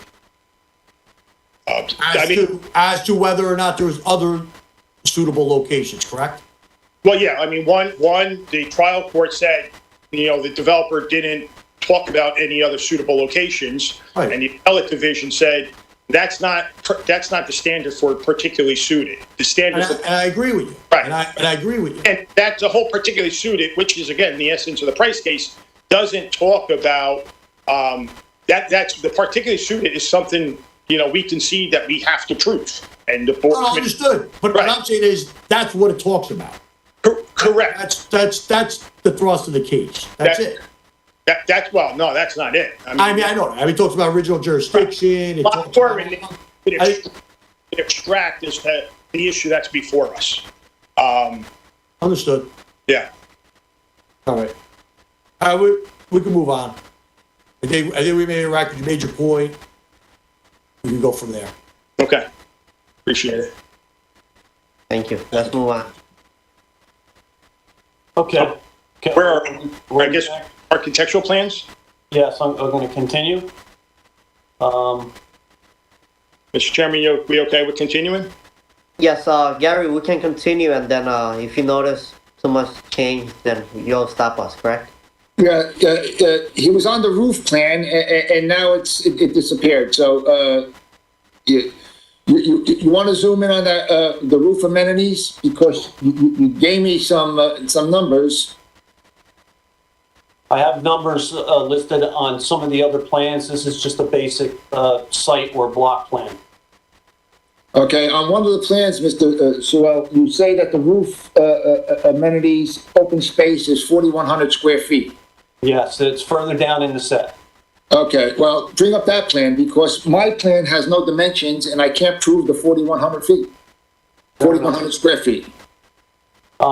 Should you want me to jump right to the roof plan? Well, that was the first one you brought up, and that's one of my questions. So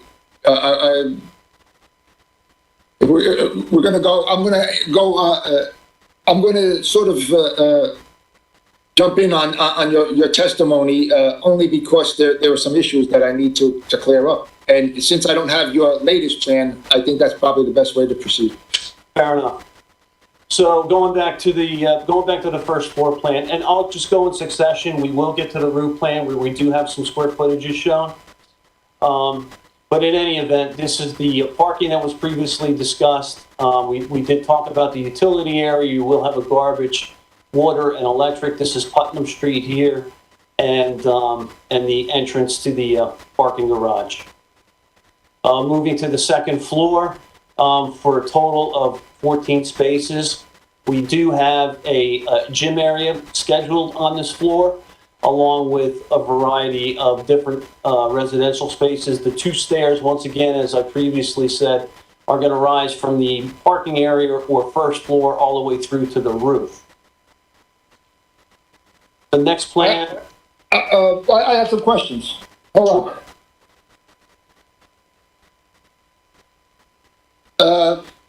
Now, the first floor plan, Okay, I see the 13 feet, 7.5 inches on the studio apartments. What is that's the width. What is the depth?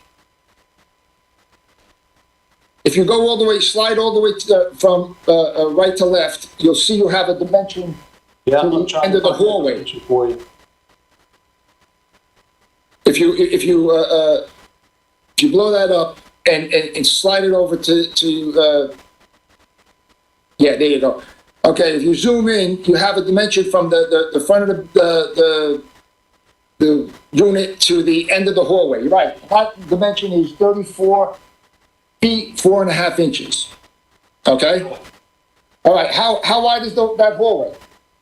The corridor is 6 feet wide. Okay, so you have 34, 7 minus 6.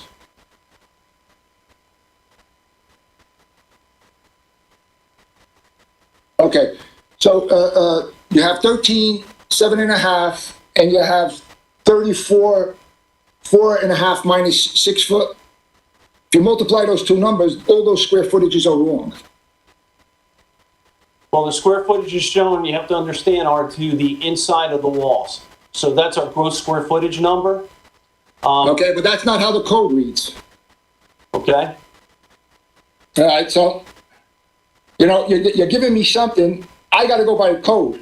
I'm not going by how you do it. You should have looked at the code then, because really, I don't have enough numbers to do what you're proposing, but that's my issue there. You could keep going. Mr. Paparosi, if I could, for clarification, when you say the code, are you talking about the city ordinance? Yeah, the measurement for the square footage is based on, if you got like party walls, the center of the wall to the outside wall. And what Mr. Seawell did is different, because I don't get that number no matter what I multiply. Okay. And those numbers shouldn't be hard for me to fight. I didn't know the hallway was 6 feet. I was doing 4 feet and 5 feet. That should even be designated if you're going to give it to me and you want me to check your numbers. But that's fair. Okay, now you have the trash chute all the way on the. Let me see.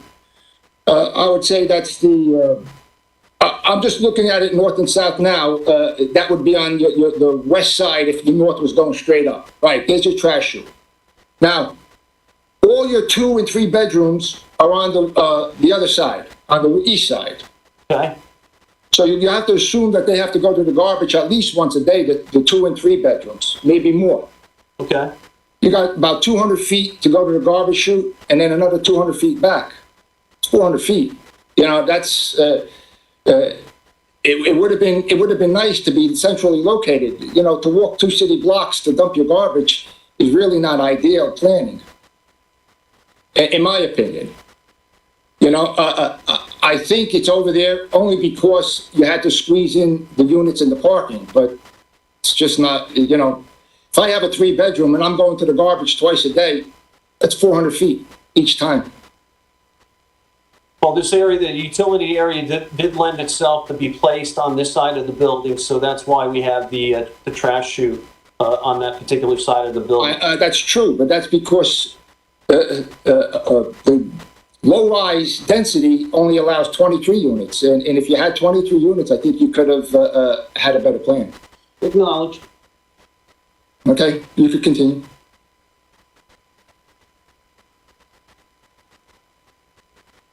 Moving on to the 3rd floor, once again, the stairs are rising from the 1st floor. The trash chute is in the same position because that's also running. Sir, can you zoom in a little so everybody can see? Yeah, sure. The apartments? And can everybody see my cursor as I'm speaking to the? Yes. Okay, great. The trash chute located here. Let me just pan out a little bit. And then you have a total of 15 units on this particular, and they vary from studios to 2 bedrooms.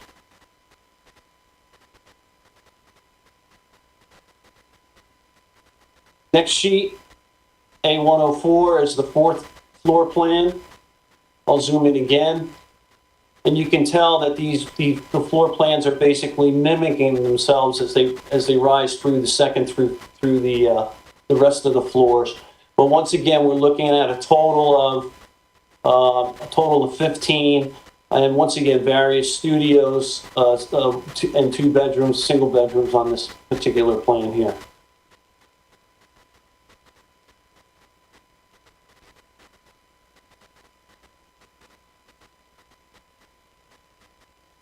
Next plan would be the roof plan.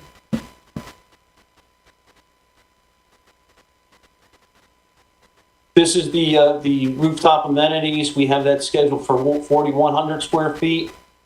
The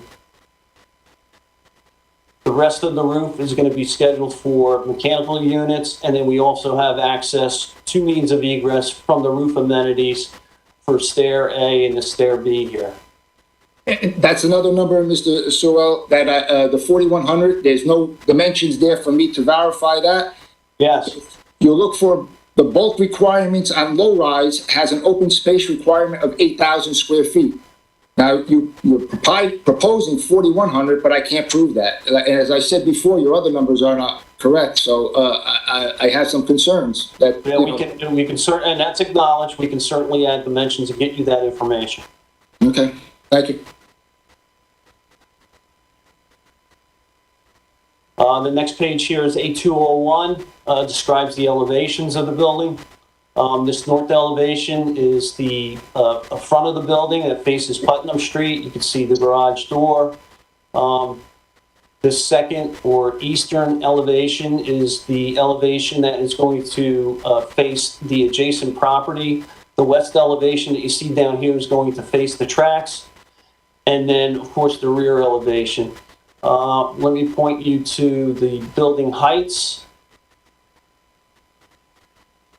We have the roof floor is going to be at 40 feet, and some of the bulkheads are going to rise another 12 feet. The bulkheads are dedicated for the stairways and the elevator shaft that we have scheduled for the building. This lower graphic here is just basically a section that gives you an idea of, and also describes the floor-to-floor heights that are scheduled for the proposal. Again, Mr. Sewell, again, if you go to low-rise bulk requirements, height is not an issue. So the 40 feet and the 12 feet is still fine. The height requirements for a low-rise is 7 stories and 80 feet, so there's no issue there as far as I'm concerned on the height. Great. Are there any questions before I move on to the next exhibit? Gary, any question from you? No more that I haven't addressed so far. Okay, any commissioners?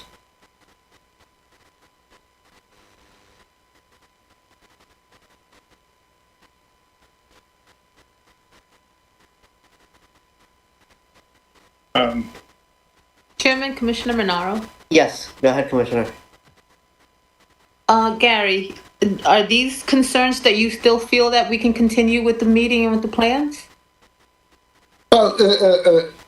Commissioner, obviously, in my opinion, again, and we have done this for a long time. There's not only the Prulio case that mentions it, there are several cases.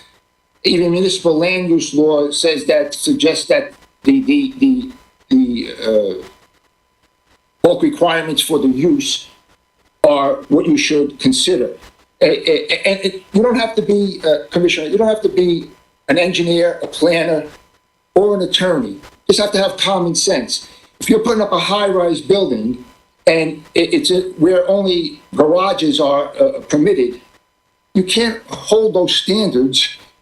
And in that, it's just common sense that you can't say, well, obviously there's no open space required for a garage, or no floor area ratio, no density, no open space. You have to apply what you're asking for. And so can we continue? I think we could still continue. It's close to 10 o'clock now anyway, and he has 2 other witnesses at least, and possibly the owner. But I would like to see, these numbers prior to me telling you all, what I think the variances are being requested and before you vote. So I think we could still continue. That's, Okay, thank you. Thank you. you're welcome. Commissioner, you have any other questions or you're good? No, thank you, Chairman. Okay, any other commissioners before we move on? Okay, thank you. You can move on, sir. Thank you, Mr. Chairman. Mr. Seawell, did you want to do the renderings as exhibits Yes, it would. before we let go? So you, Maggie, are you saying something or you're on mute? No, I'm telling him exactly, yes, I agree, you should put them on. I'm waiting. Can everybody see the screen? Not yet. Not yet. There we go. Okay, now we can see it. All right, Okay. great. so Mr. Seawell, this is, you have a series of how many renderings? It's going to be seven slides. Okay, and these are going to be different colored perspectives of different angles of the building. That is correct. Okay, and they will all accurately depict what the intention of the building is to look like. Yes, it will.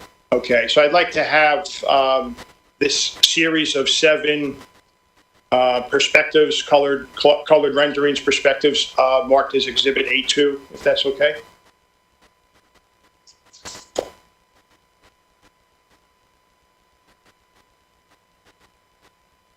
Okay, go ahead, Mr. Seawell. Thank you. All right, so the first view, pretty straightforward. Here's the front elevation. We talked about the entrance to the parking garage and the entrance over to the left-hand side of where the pedestrians or where the residents would actually enter the building. You're going to see that the second floor I talked about the exercise room off to the second floor provides a nice view to the street. Some of the textures, some of the architecture will be done in masonry and cementitious panels, aluminum windows. This is a night shot. Once again, you can see that it really lends itself to a nice looking facade with this exercise area nice and lit as part of the intrigue to this entrance.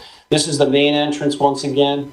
Night shot, pretty straightforward. Landscaping in front of the building. This is a bird's eye view. Once again, I talked about the right-hand side of the mass here being an area for the mechanicals. Your amenities area would end up over here. It would be accessible from a stairwell and a elevator. This bulkhead down here being the second means of egress from the roof area. It's just another different shot, different perspective. But the deck, once again, we're looking at a raised pedestal style deck with some planters, some furniture, places for these residents to go and enjoy the outdoors. This is from the rear of the property. Once again, showing the mass of the building. And then a tighter view of the actual amenities area.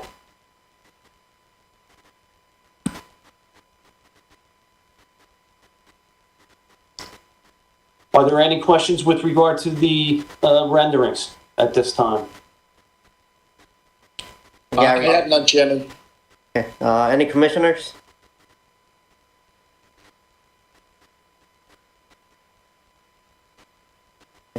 Maggie, do we have any callers? Before you do this, Mr. LaRocca, would you like to open it up to the public? Yes. Thank you. to members of the public, if you have any questions of this witness with regard to the testimony you just heard, call 973-321-1579 and enter meeting ID number 711-680-0001. Ms. Vega, is Mr. Brown still on the line? I will find out one moment. And if he is, just ask him if he has any questions at this time. Would you like me to reconnect him, sir? Can you just, is there a way to ask him if you had Not questions? at this moment, he Oh, so then let him on. disconnected. Oh, he's disconnected? Yes, sir. Oh, then see if he calls back in. If he doesn't call back in, then, All right, thank you. That's why I, yeah, no, he's Okay, not. give me 1 second, Mr. LaRocca. Thank you.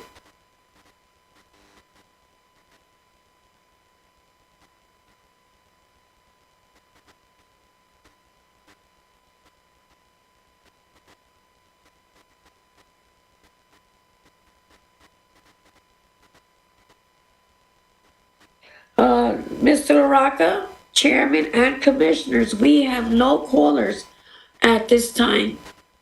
Thank you, Madam Secretary. All right, sir, we can move on. Thank you, Mr. Chairman. Okay, so I'd like to call the next witness. I don't know if it's John or Matt, who's... Neither, Andrew. Oh, yeah, okay, that's a curveball. Amalinda, should we swear him in? Please raise your right hand. You swear affirm testimony about to give is the truth, the whole truth, and nothing but the truth? I do. State your full name for the record and spell it. My name is Andrew Valeri. That's spelled V as in Victor, Illari. Thank you. Okay, Mr. Valeri, please give your position, your affiliation, and I'd like to have you qualified as an expert in the field of traffic engineering, so your professional and academic credentials. No problem. I am a senior traffic engineer with the firm Stonefield Engineering and Design, with office addresses at 92 Park Avenue in Rutherford, New Jersey. I received my Bachelor of Science in Civil Engineering from the University of Delaware. I am a licensed professional engineer in the state of New Jersey and have testified as an expert witness in the field of traffic and transportation engineering in front of numerous similar land use boards throughout the state, including those in Passaic County. Thank you. We accept your credential. All right. Thank you, Mr. Chairman. Okay, Mr. Valeri. Thank you. Just to talk about a brief outline of what I'd like to talk about and be respectful of your time looking at the hour. I'd like to just first touch on a few of the finer points of the application. I'd like to then also talk about the traffic impact of the project and then conclude with a discussion on parking. I'd like to be able to share my screen if that would be acceptable. Yes.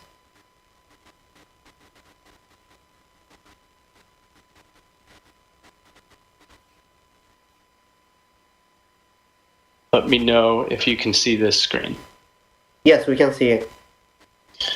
Just to reiterate a couple of the points from Ms. Savitt's testimony, the site is located in the I-1 industrial zone, and for the benefit of the record, I am referring to the cover sheet C1 of the site plan package that's been submitted to the board. What's interesting to me as a traffic engineer is that the industrial zone in the city is located basically on both sides of the freight rail line. And what's interesting is that Putnam Street, Warren Street, a lot of streets in this neighborhood, they're dead end streets that end in a dead end at the train tracks. Now, these properties are historically zoned industrial for the former connection to the rail, but in 2022, we don't really see a whole lot of industrial uses that are accessing that rail, but the properties still are zoned industrial. Now, how vehicles, and specifically heavy vehicles, talking about trucks, tractor trailers, that type of vehicle, how that accesses a site such as the subject parcel is that they need to drive through an entirely residential neighborhood that's to the east, and that's the R3 zone. That you can see that in the pink color on the map. So, we are requesting a use variance from this board, but from my perspective as a traffic engineer, it makes a whole lot more sense that this parcel would be redeveloped as a multifamily use, just because it invites a residential type of traffic down Putnam Street, which makes a whole lot more sense for, lots 3, 4, and 5 that are on the corner of 16th and Putnam. Just to flip very briefly to the existing conditions plan, this is C2 in the set prepared by Stonefield. What's very interesting and I would say unique about this application is that there is a cement brick wall with a gate that is across Putnam Street right now. I think it's safe to say that it probably shouldn't be there. We're not exactly sure how it got there or how it's going to be remedied, but as part of this application, that wall will be taken down. And what that does, if I can now flip to the proposed plan, sheet C4, what that does is it opens up the last 100 feet of Putnam Street. And I know we're talking about how there may be some congestion looking for on-street parking right now. Part of this application unlocks another 100 feet of on-street parking, and that's parking on both sides of the street. So just another benefit of this project is that that wall gets taken down, and there would be about 10 more cars that could get added to the street. That's a benefit for the public, not necessarily a benefit for this one application, but I just want to make that known to the record that there is a whole lot of public good that's associated with this project. One last thing I'd like to point out before I get into the traffic and parking testimony is that the building would be set back by 10 feet, and there would be an entirely new sidewalk that's built along this frontage, which upgrades the pedestrian environment, also a benefit for the public. Going to just temporarily pause sharing my screen. We did review the application. Can everyone still hear me? Yes. Okay, my WebEx is frozen, but I'll just assume you guys can all hear me and see me. We did review the application, and 44 total residential units are proposed.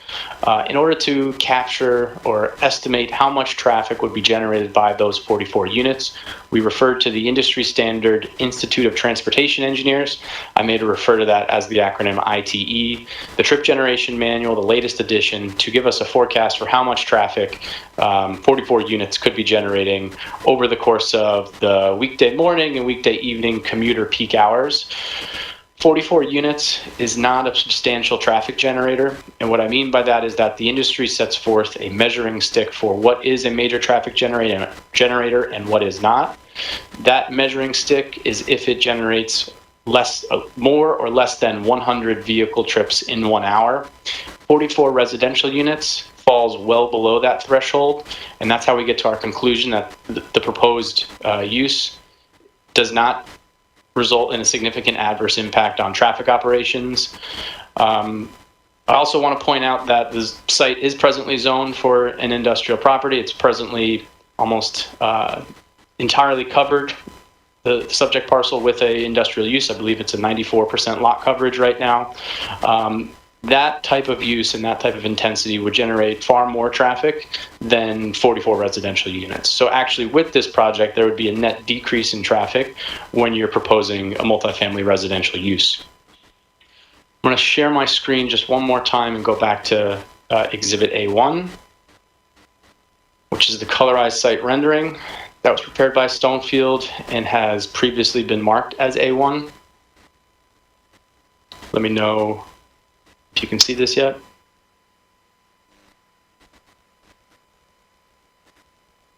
We got it. Perfect. So what is proposed as far as parking is 53 total parking spaces, and that would be accessed via one driveway off of Putnam. The RSIS parking requirement does indicate that 81 total parking spaces would be needed here. And as we have 53, we are requesting a parking variance. What I want to state about the RSIS requirement is that it is the ordinance that is statewide for multifamily uses. And it's important to note that it's a statewide standard. And that means that there's one number to use all across the state. What it indicates to me is that parking and traffic is the same in Paterson as it is in Parsippany, as it is in Pennsauken, and I don't think that's necessarily the case. I think it's more important to use a site-specific and location-specific, demographic-specific parking ratio. So, maybe you do need upwards of 2 parking spaces per unit in places like Parsippany and Pennsauken and elsewhere in the state, but I don't think you need that in Paterson. Why is this parking ratio okay? I shouldn't have to explain to the board, and I'm not going to be able to convince anybody that the public transit in this area is fantastic. It's a little bit removed from the train station, from the bus station, but for the benefit of the record, there is one bus line in the area that does take you to the Broadway bus station and also the Paterson train station. Looking at demographics for the area, the U.S. Census Bureau does keep track of this type of thing. I won't be able to convince you that people don't need cars in this neighborhood. I do think people need cars in this neighborhood, but data does bear out that not every single unit that is renter occupied in this area has access to a motor vehicle. So based on our calculations, we think that about 30 of the 44 units would have access to a car. So that's why we feel comfortable with 53 total parking spaces. Just to reiterate a point that Ms. Savitz had raised about the allocation of parking stalls to units. We do have a configuration which has a total of 53 stalls. 40 of those stalls are via tandem parking spaces. And what I mean by that, and I just, for the benefit of the record, I drew on my screen with the Bluebeam software a red rectangle outlining the 40 spaces on the top of the plan, which is Plan South, which would all be tandem spaces, which essentially one parking space blocks in the other. 20 of these spaces, we believe that these 40 spaces would be allocated to 20 units in the building. Now, there are additional parking spaces located along the bottom facade of the building, which is Plan North. Some are ADA accessible, and then there are an additional 10 spaces that are single standard access parking spaces. In addition to the 20 tandem for the 20 units upstairs, that's how we get to what Ms. Savitz mentioned about 30 units being allocated parking. Now that means that 14 or so of these units would be allocated to no parking. Now, why should the board be comfortable with approving that type of parking variance? It's very simply, these are renter units. You sign a lease with an understanding of, does this work for your needs? And if you want to live in Paterson, not have a car, maybe you work from home and you're okay with that, you would sign a lease with no access to parking. If you're looking to lease in this building and you for some reason have 3 cars and you don't have parking for that, you're probably not going to sign a lease here. These are predominantly 1-bedroom or less units. 37 out of the 44 units, which is 85%, are 1-bedroom or less. So we're dealing with smaller units. It's unlikely that there'd be families in these units. So that's why we believe that this amount of parking is adequate for the proposed use and density. I'd just like to conclude that this project does not represent a significant increase in traffic volumes, especially compared to the underlying industrial zone. We believe that there is sufficient parking provided on site, and we hope that the city is as excited about this redevelopment as we are. Thank you. Thank you. Gary, any questions? Yes, thank you, Chairman. And Mr. Valari, I know you're using it as a general term, multifamily construction. The multifamily definition in Paterson is 3 to 7 family. So basically, what you are proposing is a low-rise apartment building and not a multifamily. You also mentioned the RSIS was for multifamily, and it might not be the same in each town, which I agree with. But RSIS also includes 1 family as well as 2 family and multifamily, any residence at all. Now, the tandem parking, it doesn't seem to work with me because although you need 2 cars per unit, you are providing 24 studios, and there is a chance that they may have 1 car. So you eliminate 1 space by moving that car, because if you're giving them that space, you lose 1. They can't, if they only have 1 car, they can't park 2. So, and as I alluded to before, it's not only for the tenants, it's for residents, it's for any caretakers or social workers that visit the site. So if they all go to the single spots, then you have a bigger problem than the 28 spaces. Now, I'm not so sure that only 30 of the 44 units are going to need cars, but when I visit a site and I can't park, that's an issue. Now, I visit the site and I can't park 1 vehicle. Now, I'm there during the day when people are working, shopping, visiting. If you can't park 1 car during the day and you're asking for relief for 28, that's where your detriment comes in. I disagree with you wholeheartedly, and especially because the train and the bus route is not within reasonable distance. I quite frankly, I don't like the way that the parking layout has been prepared, and I think the 28 shortage will be greater to that area. I also don't agree with the IT numbers that there's only 0.8 or 1 car per family in Paterson. Those numbers are only estimates, and quite frankly, I've been not only working in Paterson for 40 years, but on the board for whatever, 7 to 10 years, and every site inspection I make, I could hardly park. So there is a parking problem in the city, and that is an issue. Now, I'm not saying that there'll be a traffic impact. The other impacts certainly do affect the application. And opening the barricade doesn't mean that you're entitled to the entire street. You have a neighbor across the street, and you have some homes on that block. Like I said in my report, it's a mixed use with homes and commercial. So, quite frankly, the people that are parking 2 blocks away, when the barricade is gone, they're going to jump on that spot as well. So those are the issues I have. It's not so much as traffic, but it's pretty much everything else that you had said. I have sort of an issue with. That's all I have for Mr. Valaria, Jim. Okay, thank you. Any commissioners? Commissioner White? Yes, Commissioner. I don't know if you've actually went down in that area at night as well as during the day, but at night it's very heavily trafficked by so many different people. It's a big drug area that's down there. Now, also, if you assume that the tenants won't have a car and these 1 or 2 bedroom apartments, you got to also understand that you may have Uber Eats coming in there to deliver food. So now you're increasing the traffic flow.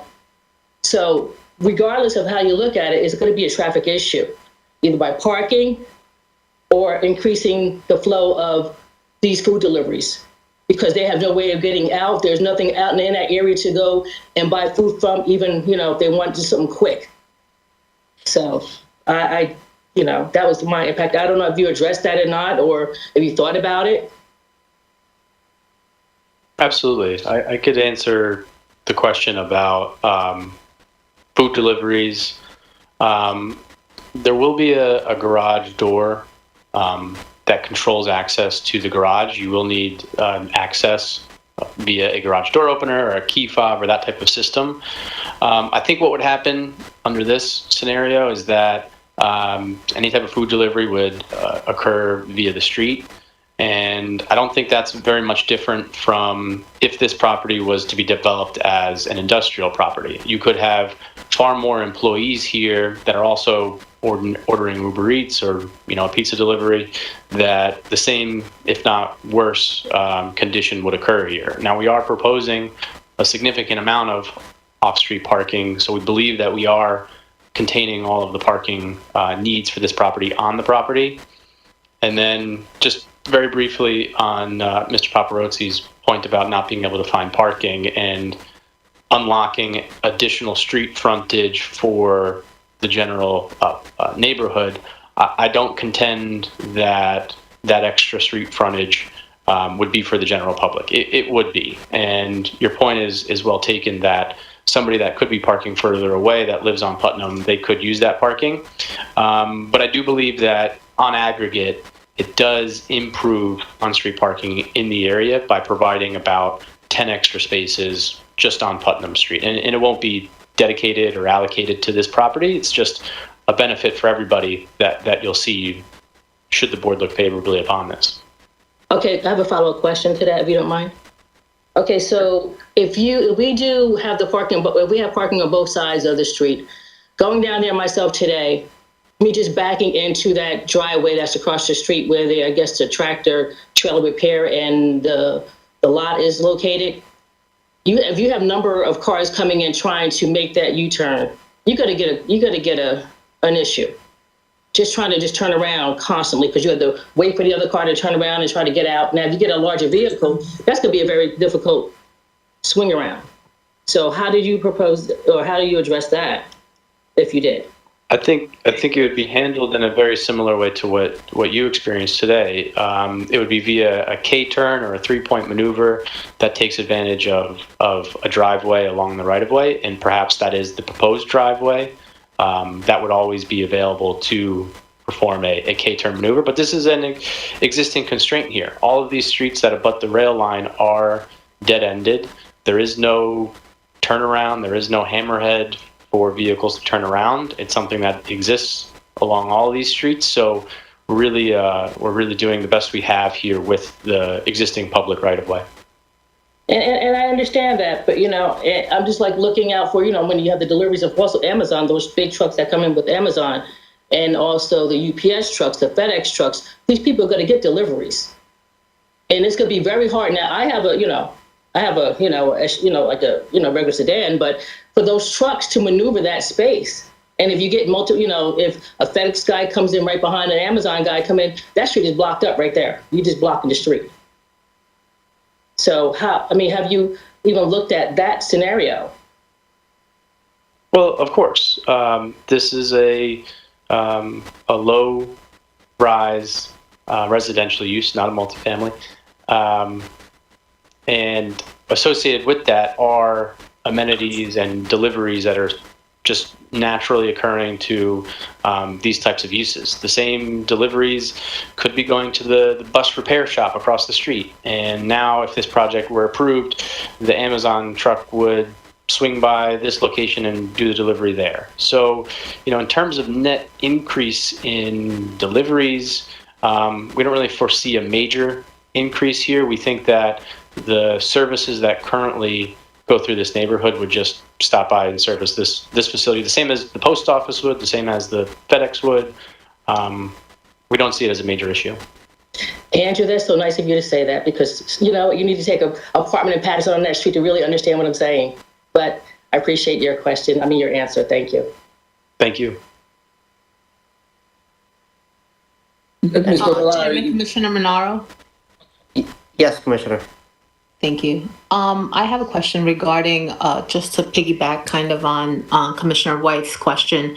Now, have we taken into account the neighbors that might be affected by that K-turn, where they start using, where the cars and visitors and even the deliveries start using the neighbors' driveways as something to do their K-turns and U-turns on to try to get out of that street? And how will we be addressing something like that?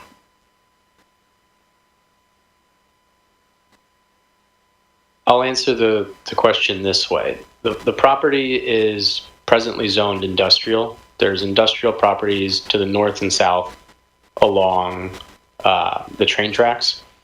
And what's inherent with industrial uses is that you have heavy vehicles. There's a bus depot right across the street. I think the real concern here would be that should this property be developed with an as-of-right industrial use, you invite larger vehicles down the same Putnam Street that's there today. And I think you'd run into many more issues with vehicles looking to make K-turns if this was industrial versus what is presently proposed.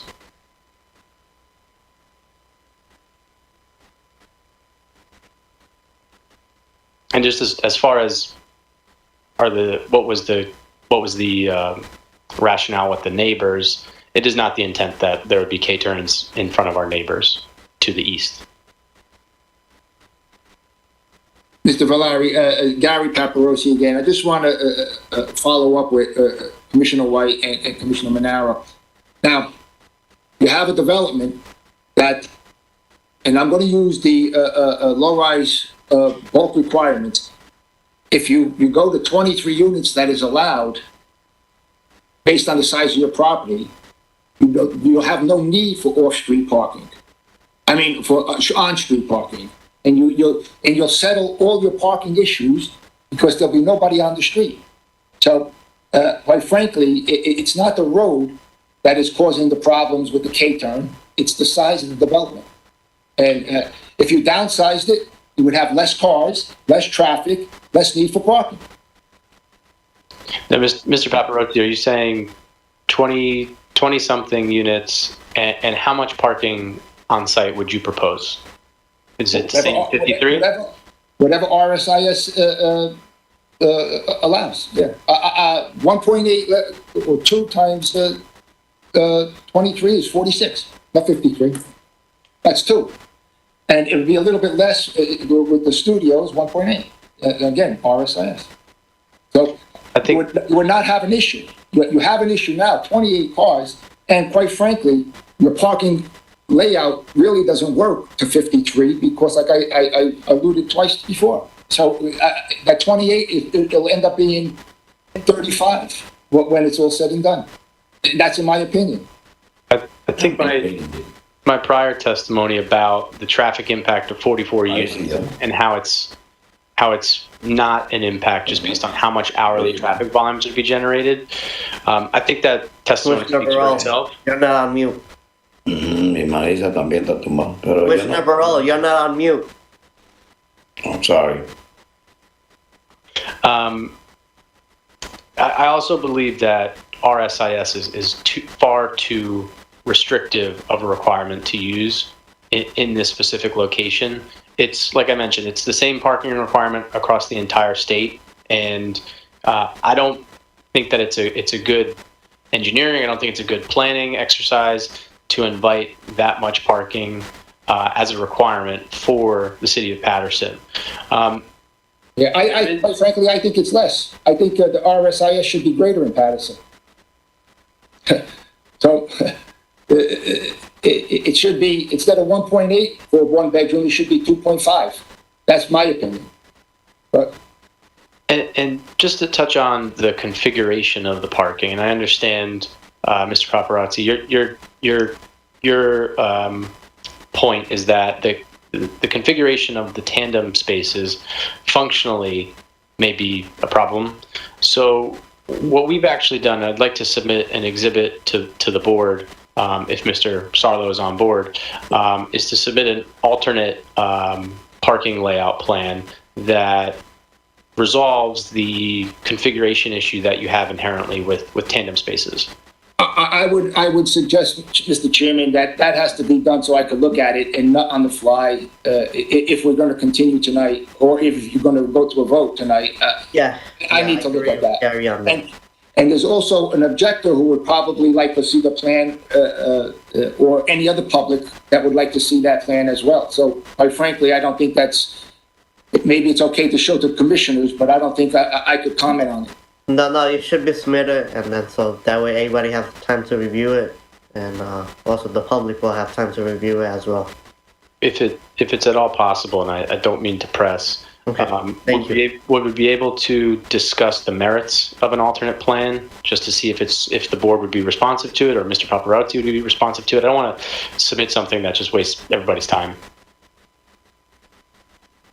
But Mr. Valari, I understand, but I like to see it, and I like to, like I said, there are problems with the architect's numbers. There are some other issues which I thought the Stonefield should have addressed with some bulk requirements. There are other issues that I don't even have the most dated plans. So, quite frankly, I don't think it's necessary at this time, especially since we're close to 10:30, and we usually stop around 10:30, and you still have another witness and possibly the owner. So I'm not sure if we're even going to get through with it. So to submit it without me actually having a chance to review it, I don't think is proper. Any other commissioners? Yes, hi, Mr. Chairman. Good evening. Yes, Commissioner Furman. I do have actually, I have a question to our traffic engineer for this project. Thank you, Mr. Chairman. I'm a little bit concerned about the parking situation.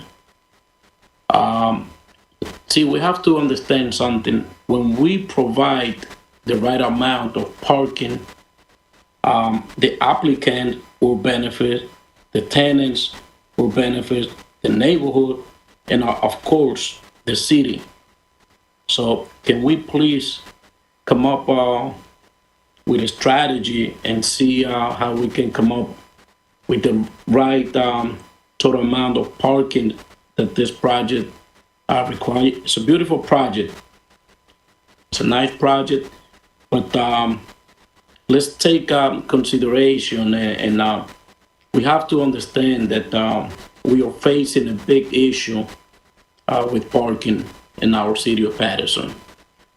That's all I have to say, Mr. Chairman. Okay, thank you, Commissioner. Commissioners. Thank you. Any other commissioner? Okay, we'll take a 5 minutes break. Our court reporter, she's been typing since 8 o'clock nonstop, so she needed a little break, and then we'll continue. So we'll come back at 10:25. Thank you. Yeah.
Okay, are we back?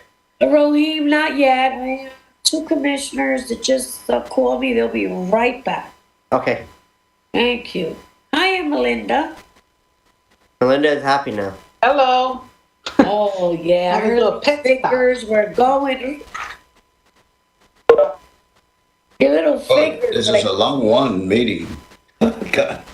Commissioner Burrell, you wasn't a dinner break. We saw your mouth moving. Yes, I had something to eat. I didn't finish yet because you came in. I'd like to make it very clear to everyone we are live. I would appreciate if we kept that to a minimum. Thank you. Imagine, Commissioner Baralt, if we had two applications, how late you'd be here. I know. Oh, my goodness.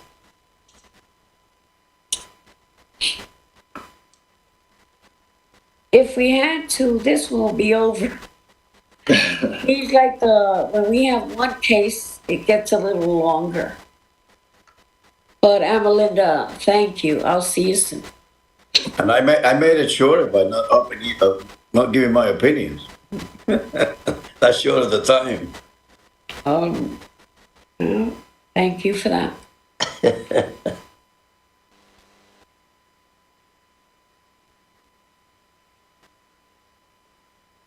Maybe I start now.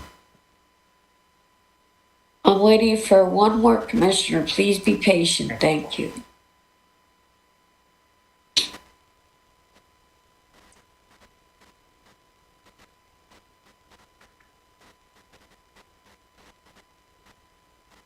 Commissioner Minato, are you back? I never left, Maggie. Thank you. Commissioner Watkins, are you back? Never left, Maggie. Thank you. Nice staff. Yeah, we're just waiting for one. Commissioner Furman, are you back? Yes, he's drinking We're his ready, water. sir. Chairman. I'm back drinking my water.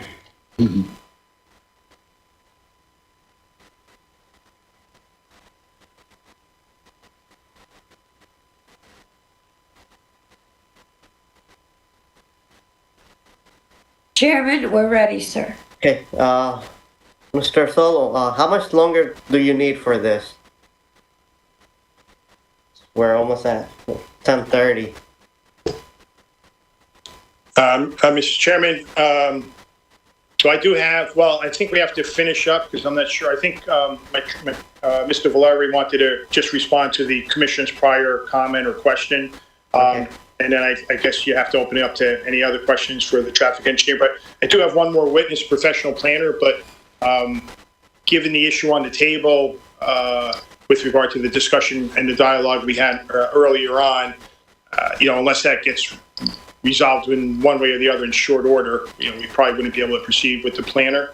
And I guess, before we conclude, I guess I would want to get council's opinion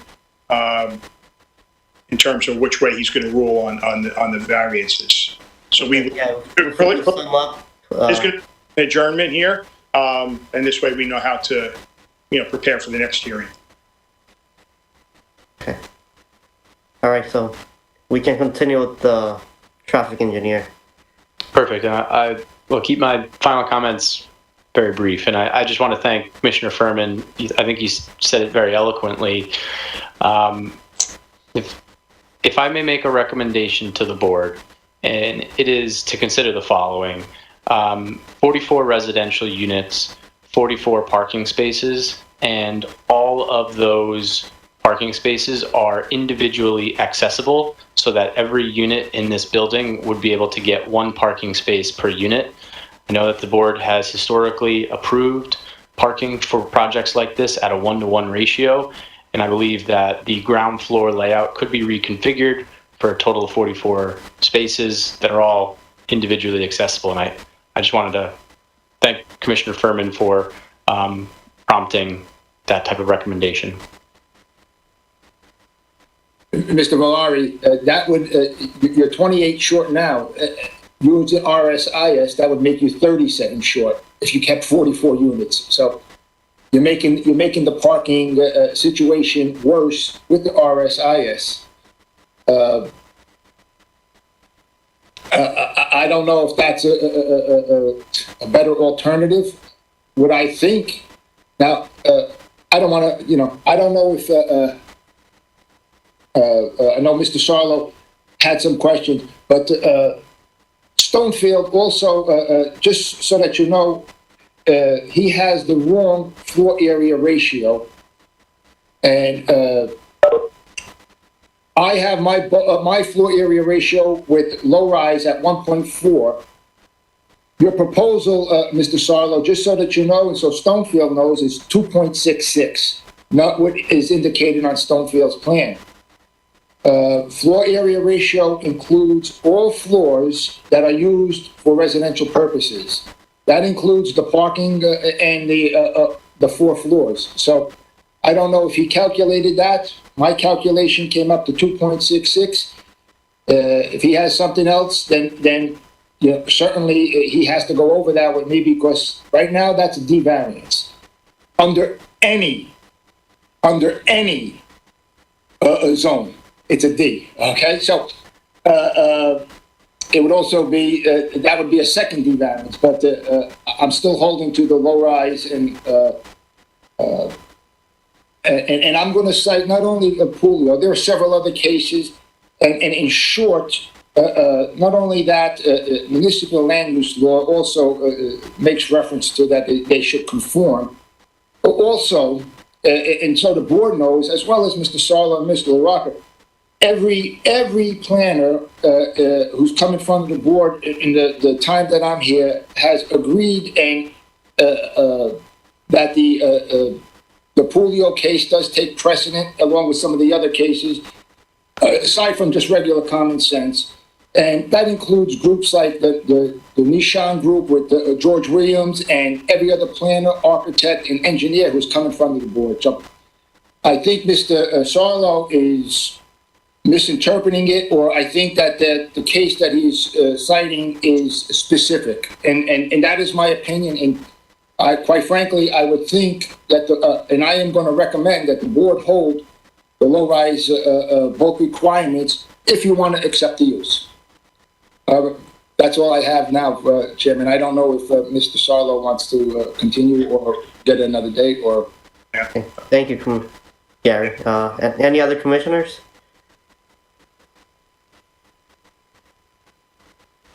Marco, would you like to open to the public? Sure. So to the members of the public, if you have questions with regard to the traffic expert, specific to his testimony, you'll again have an opportunity at the end of the presentation of this case for comments and statements. Please call 973-321-1579 and enter meeting ID number 711-680-001. Let's give it a moment to see if anybody calls in.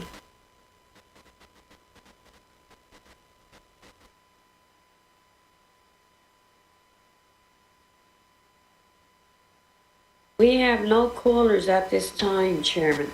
Thank you. Yeah. Thank you, Ray. Okay, Mr. Sarlo, how would you like to continue with this?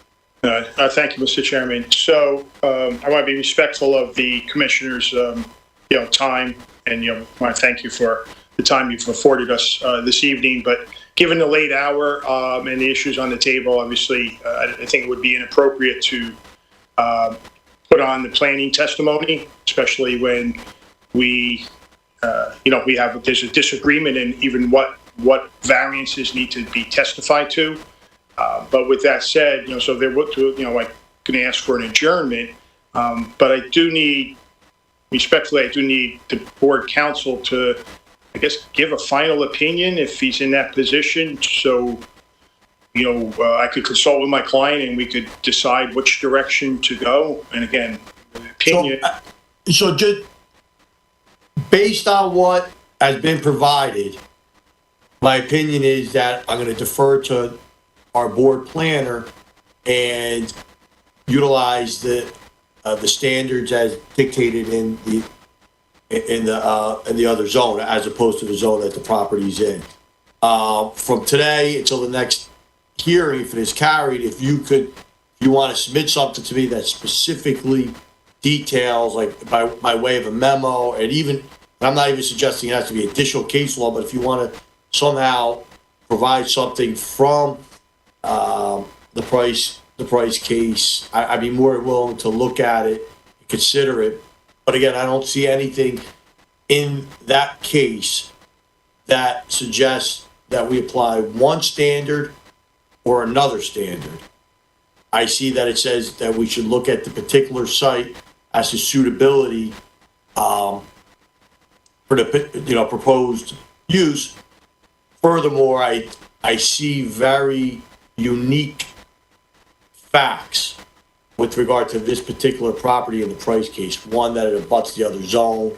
It talks about the high slope zone, and there's a man-made slope. And there's just many unique facts with regard to that property, as well as the surrounding properties that had similar uses.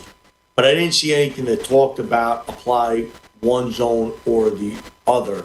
I just talked to suitability. If you want to point me by way of memo more specific, and if you change my mind in terms of my opinion to the board, again, it's just my opinion to the board, I'll be more than happy to change it if you point me there. But from what I've looked at, I don't see anything that says to apply A or B. It just says to look to suitability of the specific site, as opposed to seeing if there's other sites that could have been suitable. So I defer to Gary in terms of how he's advising the board to review the variances. Mr. Sarlo, I just want to let you know that I have no problem with the use going to a low-rise site. Okay, so I have no issue with the existing site becoming a low-rise apartment building. Right now, my issues are just the size, not the size of the building, the density and parking. Additionally, if you do make any changes, the architect has those requests that I had asked for. Additionally, the architect doesn't show any laundry. A washer and dryer, I didn't see it anyway, in the units, or a laundry area. So if there is none, I should have asked, but I didn't. He needs to at least let us know that. If nothing else changes, just have Stonefield put the bulk requirements for the low rise. And again, I don't have a problem with that. I have no issue with the low rise application. No. I think that was all I had on. If those are done, also email them to me and to the office as well. Okay. Mm-hmm. We appreciate the feedback, and counsel, I appreciate your ruling. I'll have to consult with my client to see where, in which direction we proceed. Obviously, if we think that the legal rationale is not appropriate, it's hard to proceed, because if the board denies it, there's no appeal process left.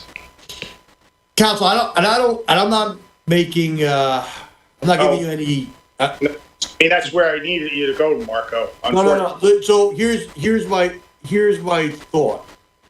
I don't know when you would come back, and I'm just thinking out loud for what it's worth.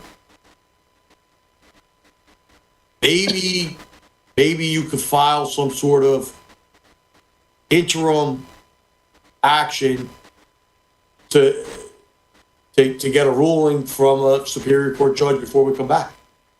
I mean, that was, I got to talk to my client, but that was in my mind that we may have to do that, because it's not a bad idea. Then we'll have it, right? Right. I appreciate obviously everybody's views and position, but just to protect my client's appeal rights from a pure legal position, if we consent and the board denies it on a density variance or FAR variance, I cannot then appeal the board's decision and argue, well, they applied the wrong standard. They should have applied my standard because I consented to it.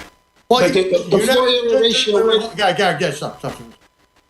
So you're never consenting. right? Your objection is on the record, you're proceeding, and I'm gonna make the record as clear as possible. So I don't perceive anything you do as consenting.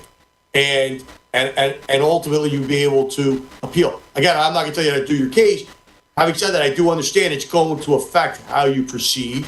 It's gonna affect the testimony. And quite frankly, you don't want to deal with this later, and I get that, if ultimately it doesn't go your, and I have no idea which way it's going to go. I would have no problem if there's a way, I don't know, to try to get in front of a court sooner than later in the interim. Yeah, I can't, I think, Marco, I think there's case law, especially specifically with regard to land use, that if you go down a path and you look for a vote and you can't pry wolf later and say, oh, well, they used the wrong standard. The floor area ratio is still a variance even under the That's I, correct. under the I zone.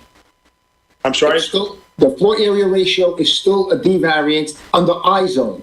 Well, that's another interpretation. Well, that's according to the code. It tells you how to read the floor area ratio in Paterson. That's what I did. Well, and again, I got to look at the actual language, but you had said all floors used for residential purposes, and you're interpreting that to mean including parking. That's correct. Well, that's your interpretation, Gary. Okay, well, it's for residential purposes, not. I don't know if there's a residential use. I don't know if there's a residential use on the ground floor. Well, residential use on the RSIS also includes parking.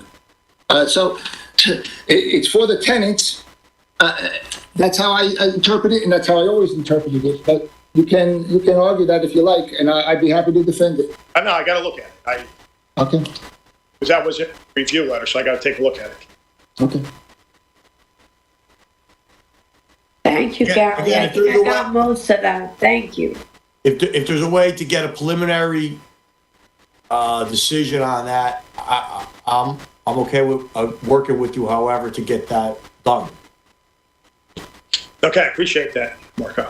Yeah, I mean, listen, I'm not looking to, I understand the time and the investment into the application to put anybody in a position where it prolongs or makes it harder. So if we could flush that issue out, if it's possible, it seems to make the best sense.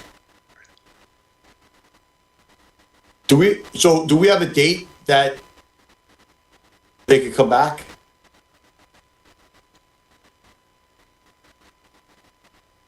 Maggie? I'm sorry, you didn't say my name. I wasn't sure. Give me one moment.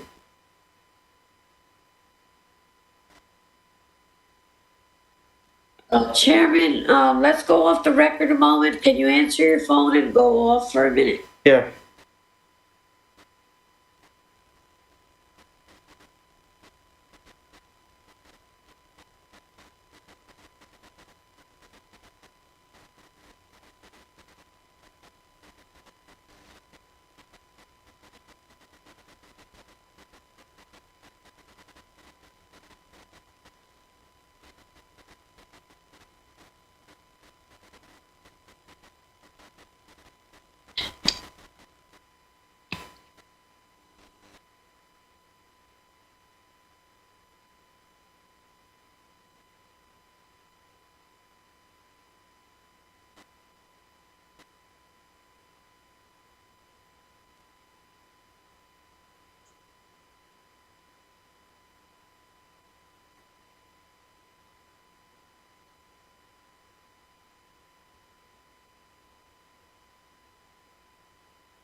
7:30 PM.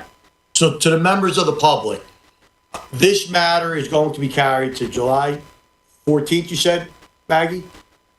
Yes. At 7:30 yes. PM. This applicant is not required to give notice. This is your notice of that date. Okay. Also, Mark, please let everybody know. Most likely will be in-person meeting. Okay? And we could watch and look at the website, but most likely we will be in person come July. It'll be in City Hall. Yeah. Commissioner, before we leave, we have minutes and resolution, so everybody sit tight. Before we go. To make a correction, or I will definitely make sure everyone is notified before the end of June if the mayor and these meetings will be no longer virtual. It will be sent to you in an email according to the law. Thank you very much, everyone. Thank you, everyone. Hey, Mr. Starlo, real quick, will they be getting information from the city in regards to that illegal wall that's up down Putnam Street, or we have to do that? I would ask the board. I think it's a good point. I would ask the board if they could look to resolve that or get information on that. Can I interject? Can you repeat that, Mr. Reed? The illegal wall on Putnam Street, can we check with the city clerk's office and see if the council passed an ordinance for that wall, or if the DPW put it there? Because I don't believe the city had any interest in putting that wall up there. You will have to check with the city council or the city clerk. We do not do that here. That would be something that she would have to make the decision on. Sonia Gordon, the city clerk. You know what I'm saying? Who would get that information from us? We have to do it, or? I think you may have to, but if you'll call me in the morning, I'd gladly help you. Okay? Thank you. You're welcome. Chairman, can I do the resolution? Yes, sir. All right, so we have a resolution for adoption this evening for United Assets Management LLC for property located 635, 641 Broadway, block 8417, lots 12 and 13, H1 zone. This is an application that was heard on March 10, 2022. It was an application to construct a 5-story apartment building with 20 units. At the conclusion of the testimony, all details of the building, design, security, garbage removal, and so forth were placed on the record, as well as agreed to conditions. At the conclusion of the application, a motion was made by Commissioner Furman to approve the application with all the listed conditions, which are detailed in the resolution, which was seconded by Commissioner Watkins. And there was a vote, 7 in favor, 0 against. It was approved. One of the conditions was to provide proof of parking. Mr. Reed and his attorney have provided that, and I believe it was satisfactory, Mr. Paparosi, that aspect of the condition was satisfied? Yes? Yes, I'm sorry. No, that's okay. So, having said that, will someone please move the resolution of approval? Before you continue, Mr. Baraka, I'm off on the vote. Barak, everyone except Furman, but you're saying Furman was the first motion, right? Am I wrong? Yeah, is he not? Yeah, But you didn't put him in on the commissioners, just by way of background, there's a couple typos which have to be corrected before Chairman Rohim signs it. And so the vote was Commissioner Barak, yes. Commissioner Monaro, yes. Commissioner Rohim, yes. Commissioner Watkins, yes. Commissioner White, Commissioner Arenas, and Commissioner Furman are all that can vote. I don't see Furman. He might not be typed on there. It's a typo. It says Thaxton. But Chairman Thaxton, God rest his soul, was here and he voted yes. But I don't see. I know that. That's what the Right, type so of I'm gonna have Commissioner okay? Khan, who is listed there, it should, I guess, Okay. be Furman. It should be Furman, okay. Well, correct. So, Thank will someone please move the resolution? So moved. I'm sorry, who was that? Commissioner Minaro. Thank you. I second it. Commissioner Furman was the first motion, and Commissioner Minaudo was the second. No, Commissioners, Commissioner Barak, Yes. Commissioner Furman, Yes. Commissioner Minaudo, Yes. Commissioner Watkins, Yes. Commissioner White, Yes. Commissioner Arenas, Yes. and Chairman Rohi. yes. Thank you. We do have, Yeah, can you place I don't have the minutes in front of me, can you place the minutes on the record for the vote? I am doing that right now, Thank you sir. very much. One moment. We have 3 sets of minutes. 1 second, please. Okay.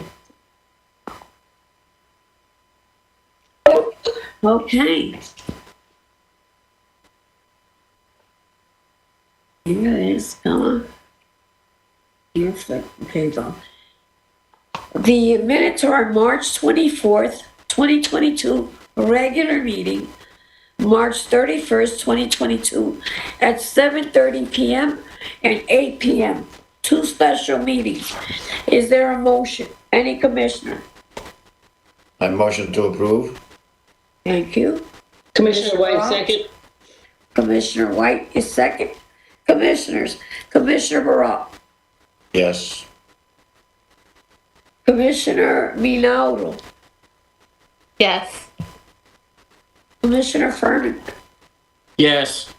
Commissioner Watkins, Yes. Commissioner White, Yes. Commissioner Arenas, Yes. Commissioner, Chairman Rohi. Yes. Thank you. These minutes have been adopted this evening. Thank you. Thank you very much. We have no further business. Before we leave, any commissioners have anything, or we're good? I do. I do.